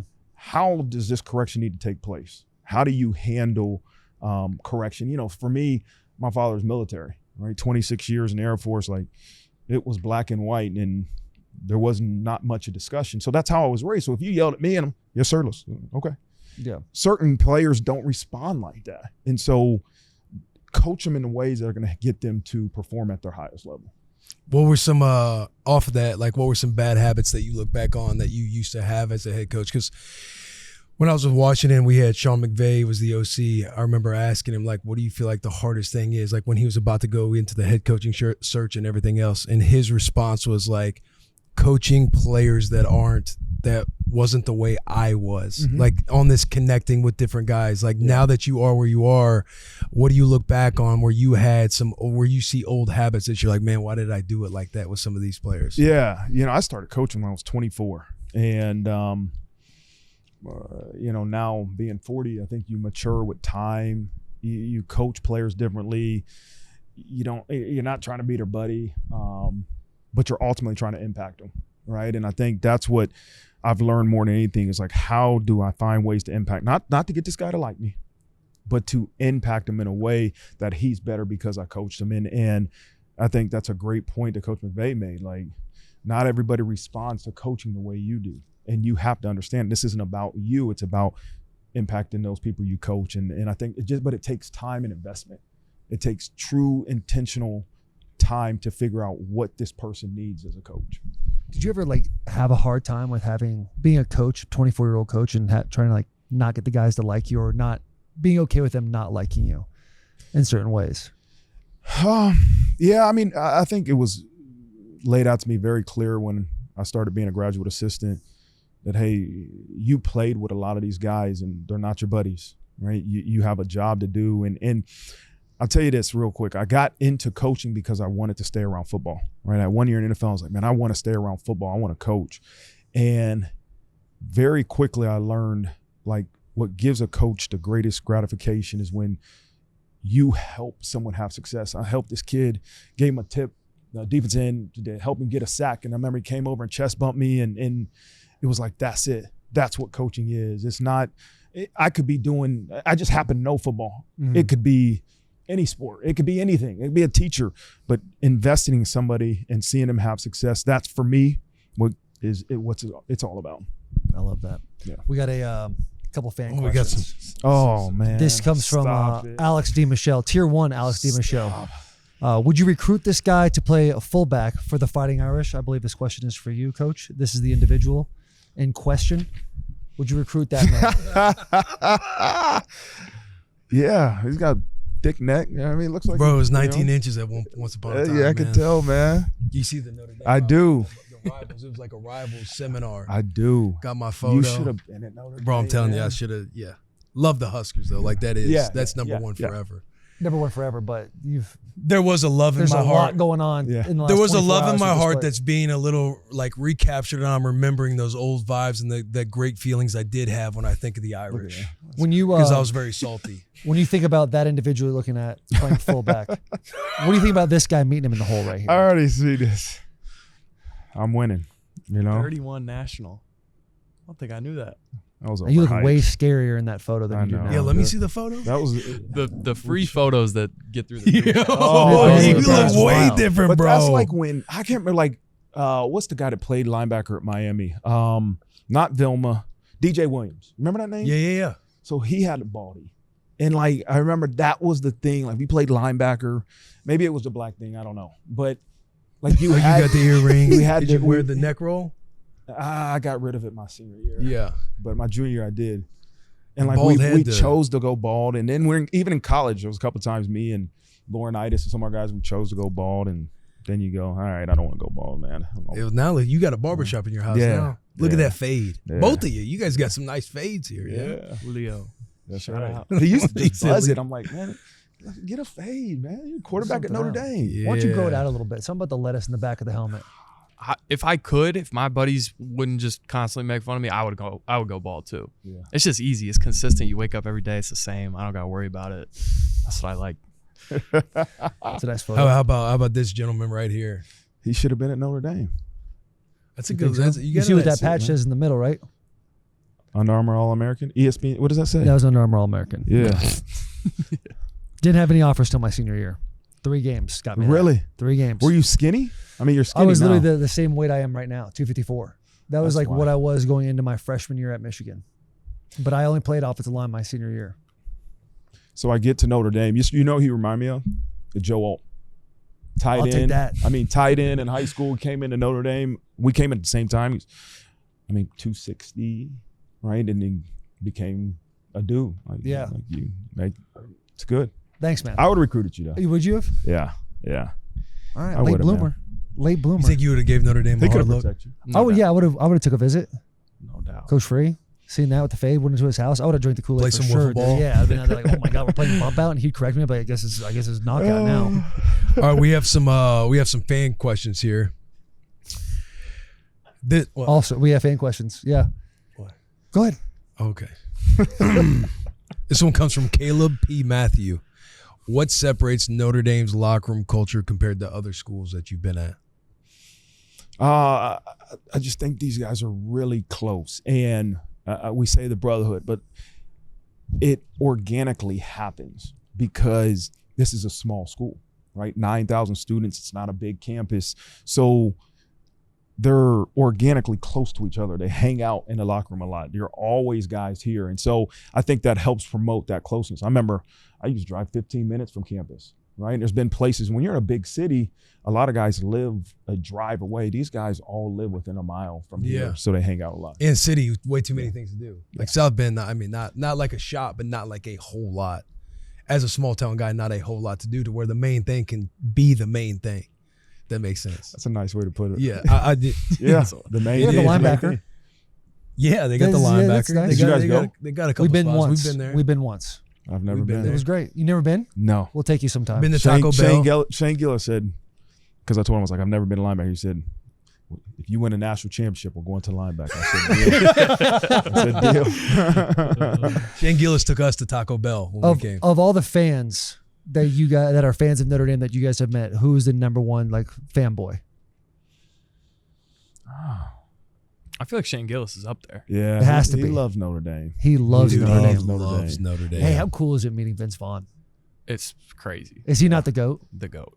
God. You We watch met him Vince here. Vaughn? No. What happened? He They don't know any Vince Vaughn movies. He's You never too seen young. Wedding Crashers? Wait, what? I've seen Wedding Crashers. Oh, Okay, yeah. Yeah. All right, then you're solid. Yeah. You seen Couples Retreat? No. You seen Four Christmases? No. You seen Swingers? No. You seen The Breakup? Yeah. What a film. Yeah. Yeah. That's a great film. You seen Jurassic World? Yeah. Jurassic World. Not the new one. He's like, I'm stop talking asking me. old Stop school. asking. Jurassic Park 2. Just like Vince Vaughn, man. You need to dive into that. Okay. All right. Dude, Vince was the man, bro. Yeah. Vince is the man. He was He's here forever. during that game. It was the one against Ohio State. Yeah. Because we first drove down, or not we, Notre Dame first drove down, and I was like, we got to take the 3 here, and they went for it, and they didn't get it. I'm like, Right. you got to Fourth take the and 3. one. Yeah, Fourth you and gotta one, take the 10 guys 3. on the field. Nah, stop. That wasn't 4th and That 1. was Was that later. 4th down? Yeah, That was the last play of the game, right? we Yeah, were that was talking last about play. the QB sneak on 4th and 1, and you want to bring up that. Well, I'm just saying we look at ways to get better. Yeah, that's right. Keep the pain. Yeah, have Keep the 11 pain. guys in the field. Consistently challenge ourselves. Right. Let's Bloody challenge. Here's another one from at Taylor Lewan 77. Your time at Ohio State, did you ever get a tattoo and did you pay for it? Great question. Thank you. Did you ask if I ever lost to Michigan? No, I didn't.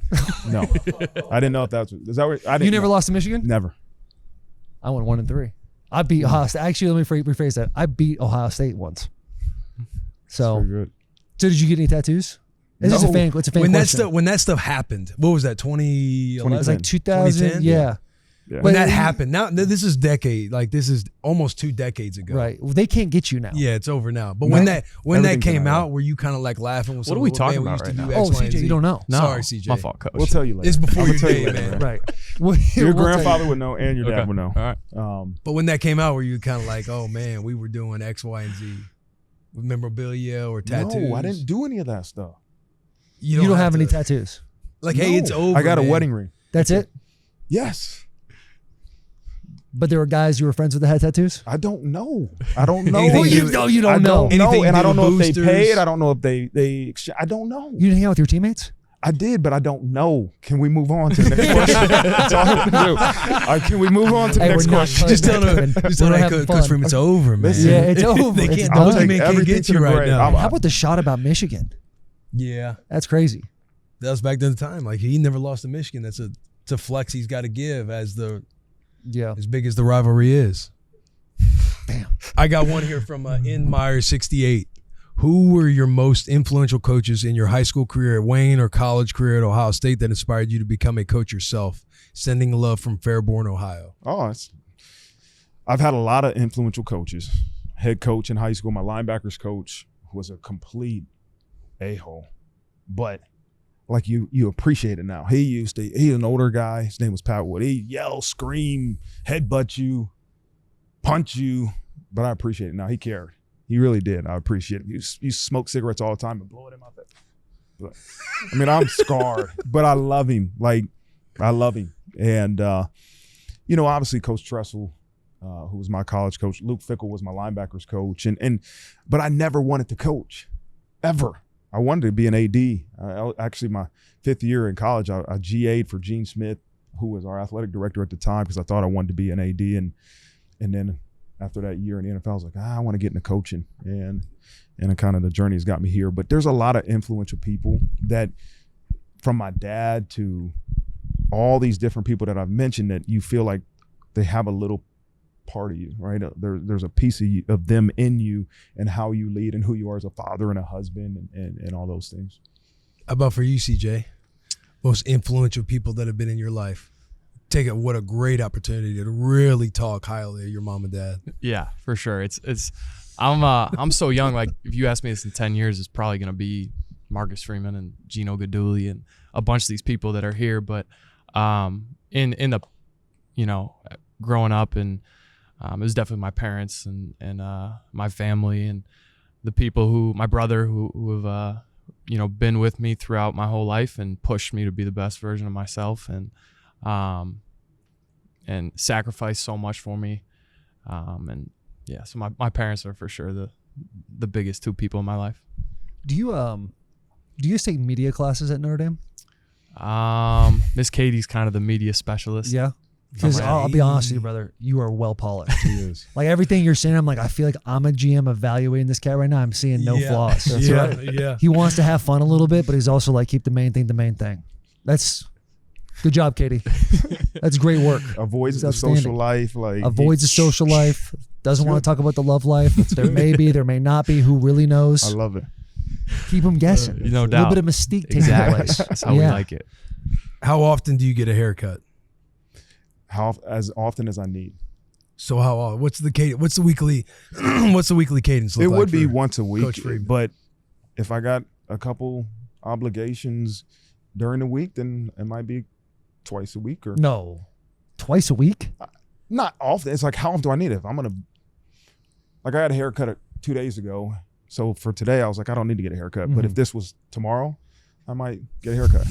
You know, You gotta maintain that skin. you know, man. it is, man. You Yeah. keep it nice. You know, Yeah. I got my guy Julio on speed dial. You know, Julio, that's your guy? yeah, you guys gotta next time you come back. That's kind of part of the Notre Dame experience. Like yeah. You have to. Oh, that's experience part Julio. of it. yeah. See, I'm Kev. just not a fade guy. He can do He can do that. anything. You guys going to class and could have got a I'm growing haircut. my hair out until He can it's do time that. to get it. He can do this? That's I'm the Sam simple with the hair. Hartman-ish type. Like, Yeah. Just yeah. keep it a little shorter, leave a little Got something good on top hair. to play with. Call it a day. How it many used to haircuts be you- really long, didn't it? I went through a stint. Something about a guy that's 315 though with long hair. It's a tough look, but it really goes back to the helmet. Get a little of that flutter in the Flow. back. It makes you feel good. No Start running doubt. real fast, and you're gonna fly away. Like that's kind of what you want, you know?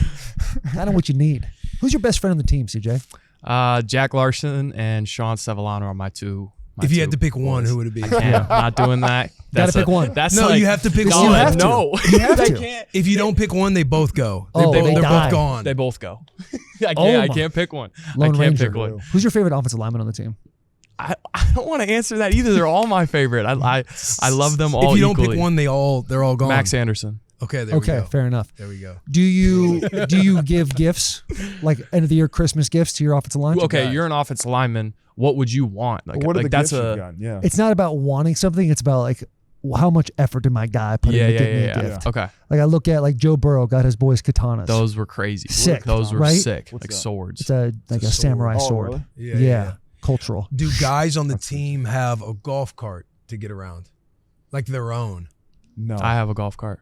You do? Mm-hmm. Do your drive to offensive class or linemen do drive they? around We the don't drive campus? to class. It's more like when my parents are in town. They get to drive up and pick us up and go Right to there dinner. is a gift idea. Perfect gift. Golf Hook carts. up the That's people actually- that come and yeah. visit. Let's play this game.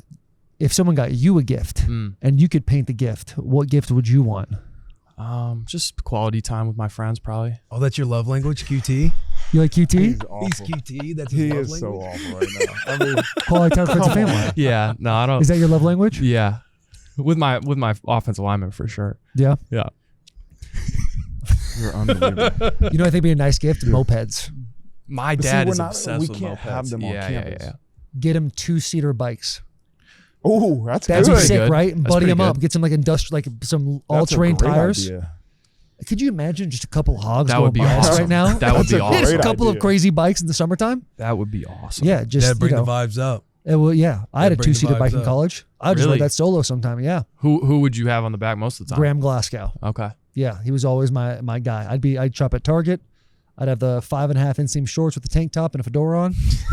Up there, State Street. See you That's later. awesome. This one comes from Bulio. When is Notre Dame releasing the Freeman Collection? He will know what that means. I'd like to know that too. No, I actually. don't. Listen, I don't have input on. Hang on, Those- time out though. When Bulio's asking this and says he will know what that means, what does he mean by saying And you that? can just tell by Coach's body language, like he clearly knows what that means. Is there some lore out there of a Freeman Collection? Listen, I wear what they put in my locker. Sometimes what they put in my locker is not out in stores. But that doesn't determine if I'm going to wear it or not. And so we just got to encourage them to put more things in my locker that are going to be in stores. That's the way to answer that. What Notre Dame should do is drops. Like you have something that's not in stores, you wear it for game day, and it's a drop for that week. Freeman Collection, man. Freeman Some good Collection. stuff, man. Each week goes by, and it's like, oh shit. We're a couple steps ahead, but that's Oh, a you're a great couple steps idea. ahead? Yeah. Yeah. Oh, so you did know what he was talking That's about. TBD. Okay, Yeah, so he did. Oh, so clearly you knew what he was talking about. Oh, okay. He likes the exclusive clothing, haircut twice a week. Twice a week is nuts. Yeah. Like I Like, kinda, see, now I it's gonna throw get a out little there. shade. He Freeman goes gets his 2:30 haircut on twice. Tuesdays. Coach If Freeman's got necessary. some maintenance too. Oh, If go ahead. You high necessary. maintenance coach? No. Come on, man. I got to put the barbershop to use, you know? Before you ask the next question, who's the most stylish guy on the team? Don's up there, I'd Yeah. say. Who else? Kingston's got some. Leonard Moore. Leonard for sure. Yeah. What about you? What are you rocking on game day? Do you lay out the fits? No, I was bad my freshman year. I kept forgetting my suits at home because I just like. Ooh. Yeah. Do you have to wear a got suit mad at Notre Dame? For the player walks here, we usually wear suits. Home If game. not, it's just like a sweatsuit. Now, does Notre Dame supply? Yeah. Okay. Yeah. What It's would a happen custom. if guys Custom? are forgetting their Yeah. suit? Sports coat. Yeah. Oh, okay. Yeah. What would happen if guys are forgetting their suit for the walks? What? I just wore my like the travel suit pants with a. Yeah, coat he one didn't time. have his pants. Yeah. Oh, you didn't even have a jacket? I had the jacket, so I put the Because jacket on. listen, I shouldn't even say this, but we make them turn their jackets in, Mm-hmm. and so we bring them to the hotel in case they forget them. But he didn't have pants, so I said, just wear your travel sweatpants. Like, you're gonna look like an idiot, but that's what you get for forgetting your suit. Yeah. You know, and so that's what he had to do. You're just focused on ball, man. Yeah. You're not worried was about what you redshirt look that like. year. You're Yeah, worried yeah, about yeah. delivering. It was the year he was redshirting anyway. He wasn't even worried about Oh yeah, you weren't okay Wasn't worried. it. Yeah. at the linebacker. I got some good ones here from Parker Hockey. Worst recruiting story in your career? Ooh. I remember I was at Cincinnati when we were recruiting this kid named Tank something. I can't remember his last name. And the head of our recruiting had this great idea, like, hey, you should dress up in military fatigues, a big like military hat, like a big hard hat. And I did. It was a vest. And I was like, all right, man. And so I'm sitting in this military outfit. I'm sure there's pictures of it. And this kid Tank walks in. What's up, Tank? And he's like, what are you wearing? And I'm like, this is for you. He ends up going to I think he's going to Maryland. He went somewhere. He didn't come to Cincinnati, and I'm like, never again. Am I ever Did you think doing that was you? Is that outfit that did it? No, yeah, I probably would. He probably Yeah. thought I was like, this weird dude. Like, I'm not coming to play for him. And Right. but that was the last time I dressed up. CJ, Yeah. did you ever have a coach try to recruit you and do something crazy? Without saying names or team? You can say names or teams if you want, but you don't have to. No, I had a pretty normal recruiting process. People really didn't recruit me a bunch. I think a lot of people just thought I was gonna go to Michigan, and so I didn't have many crazy recruiting stories like that. And these guys recruited me really hard, but yeah, it was pretty boring. Pretty boring. Yeah. Any team or staff member do something like above and beyond that made you kind of like chuckle about, think like Yeah. this could be a little OD? I do love and appreciate you guys. When Tommy Reese was here, he recruited me. He was my main recruiter, and when I committed, this definitely didn't. He texted me a video of the fire alarm going off in the Goog, and like made it sound like they pulled it when I committed, and it was like the car alarm there. And at the time, I was like, "Oh, that's the coolest thing ever." But like looking back, that definitely wasn't. But it was like, he definitely just like it just happened. And, so that was pretty cool that happened. I thought that was special. Love the game of recruiting, man. Yeah. Yeah. Whatever it takes. Whatever it takes. Yeah. Even if you have to put a G.I. Joe outfit on. Yeah, exactly. Try to get paid. Exactly right. What else you got in there, buddy? If they were to make a Marcus Freeman movie, what actor would play you? Vince Vaughn. I've always said The Rock. Like, The Rock. yeah, because Would you try? light skinned dude, but he's like, you know what I mean? Like, I said The Rock. No, tell us more. That's why. Because you're And he's Bill. kind of He's like, you know, He's probably Rock, the most man. fit coach. Would you think you're the most in shape head coach in college football? No, I don't know. The new coach at Michigan, they said like He's 65. they say he's strong now. I heard some stories. I heard the same thing. Yeah, I heard he's a really strong man. I don't know, man. who'd play you in a movie? Vince Vaughn. I've heard the guy from Outer Banks, Rafe Cameron. I don't know his real name, but they say I look I've like never him. seen that. Is that a good It's comparison? a good one. Who could do me? You didn't give me any input. Like, who could Like play Jamie me? They heard The Foxx? You Rock. like The Rock? He's too dark. Yeah. Rock's kinda, But I'm trying to think of The Rock with he's that like, haircut you're right like now. svelte. Yeah, I'm muscular. not like back when I played. I was bigger, but Oh yeah, I saw the neck in that photo. yeah, like you. You were like, I'll take That's it. a good one. Oscar. I'll take it. Shout out Michael B. Jordan. Jason Statham. Yeah, that is. Well, you can see that, right? Yeah, but isn't Jason Statham like 56? Like you need Yeah, but still, like, movie star. Something yeah, about their badass skin movie routine they star, got bro. there. Yeah. I feel you. I'm with that. Let's see here. Is this the last one? This is it? We can go as long as you want. Is there you wrestled growing up? I did. Is there a coach in the country you think would be able to step on the mat with you? Wrestling? Yeah. Yeah, there's like Luke Fickle won he won 3-4 state championships, and he even wrestled in college. I know he can wrestle. You know what I mean? Yeah. I didn't wrestle at that level. And so I've learned. So you guys have had a couple wrestling matches. Some late nights. Maybe, But I've learned, even with my son, like, you gotta be smart. Like I refuse to lose, so I'm gonna pick and choose the right battles. I don't want to wrestle my son, but I'll hand fight with him a little bit and do stuff like that. So, Like you're just in a hallway or something, knowing that it's not gonna go anything farther than a because I'll get light mad. scrap. If Yeah. he takes me down, like, I'm gonna really get mad.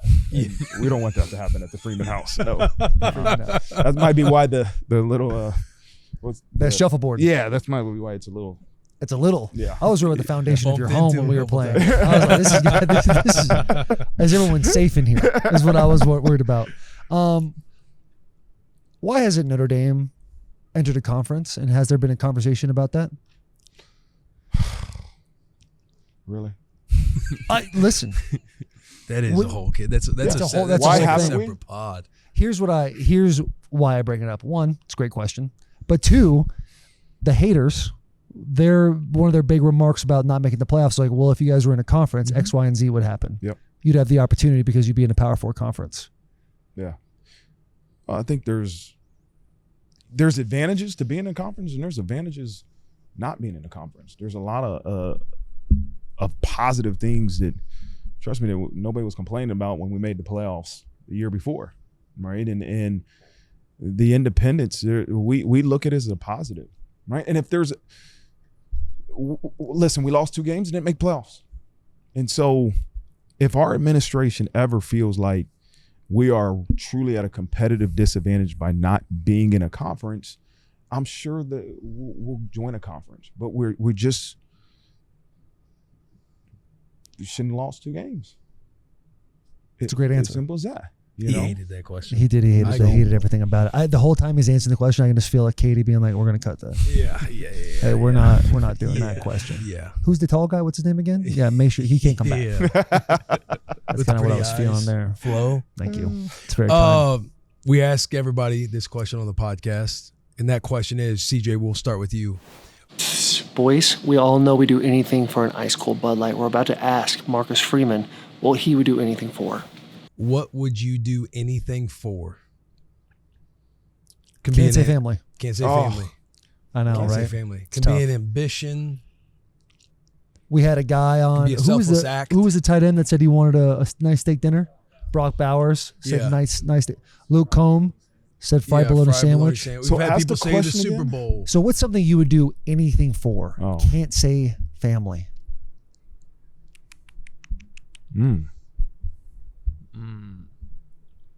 Win a national championship. Yeah, that's the That's the answer, right? I mean, Would you do anything for that? anything. Anything. I bet you would. Anything. Bro, anything. You would literally do anything for a national championship, Like, other than hurt my family. But other than hurt your family. I mean, anything's like a. Ooh.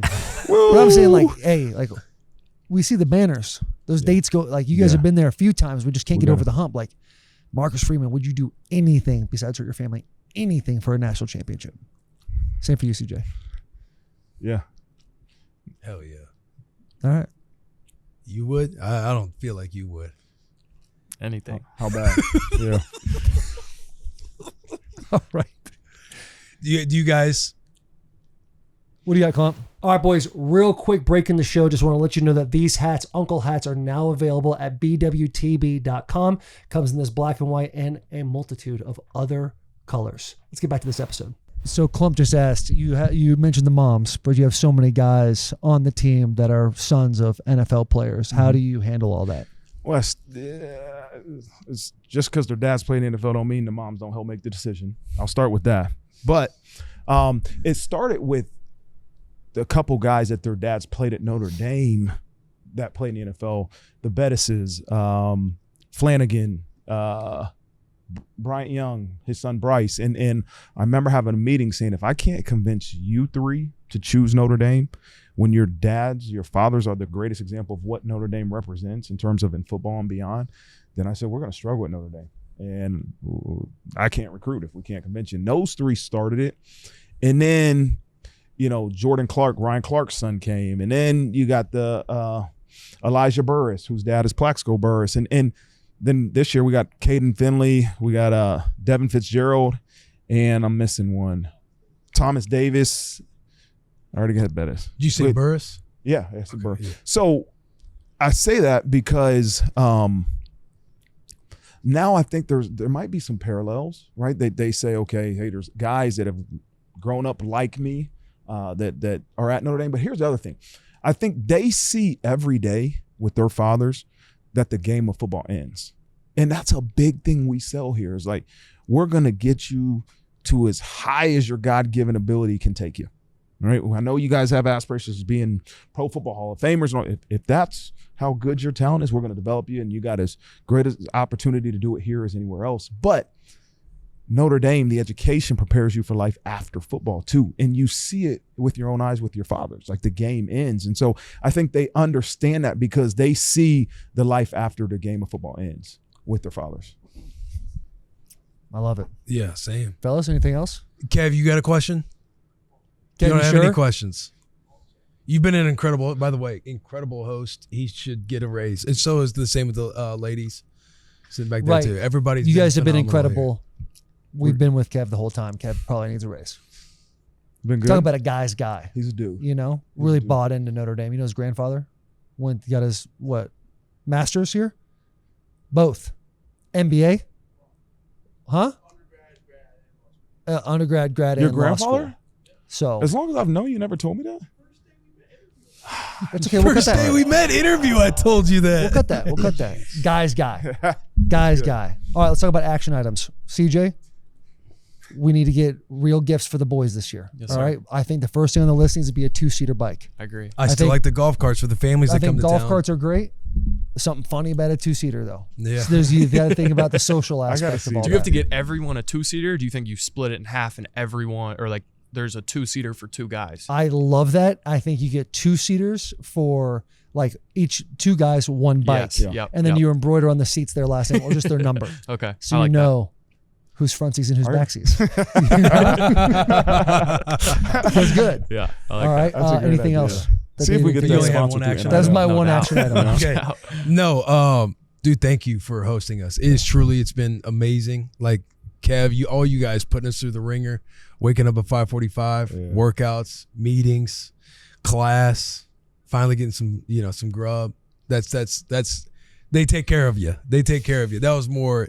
Listen, we'll talk about that one later. It has been an unreal That's an inside experience. joke. Little shuffleboard. Yeah, a little shuffleboard, Yeah, inviting us being over at to your your house. house. Yeah. Little knockout/bump out. Bump out. Yeah. And So- getting to interact with the players too, like coming over your house and you having all the guys over, and then you just felt all the relationships like while we're on the field, like interacting. You wanted us to be referees and everything else. Like, dude, it was a great trip, and we really appreciate it. I appreciate you guys, man. This has been good. It's been more than what I expected. I don't know how high I set the bar, but you guys Right. That's the key to happiness in life, though, is low Yeah, expectations. that's right. If it's low, it's That's like, right. wow, that actually went way That's better than we right. thought. Yeah. We will be back. You Good. kind of like opened the door for us. That's So at right. this point, it's like, Just we're just have- going to keep coming back. And a couple people said, "Hey, anything you need," so we will.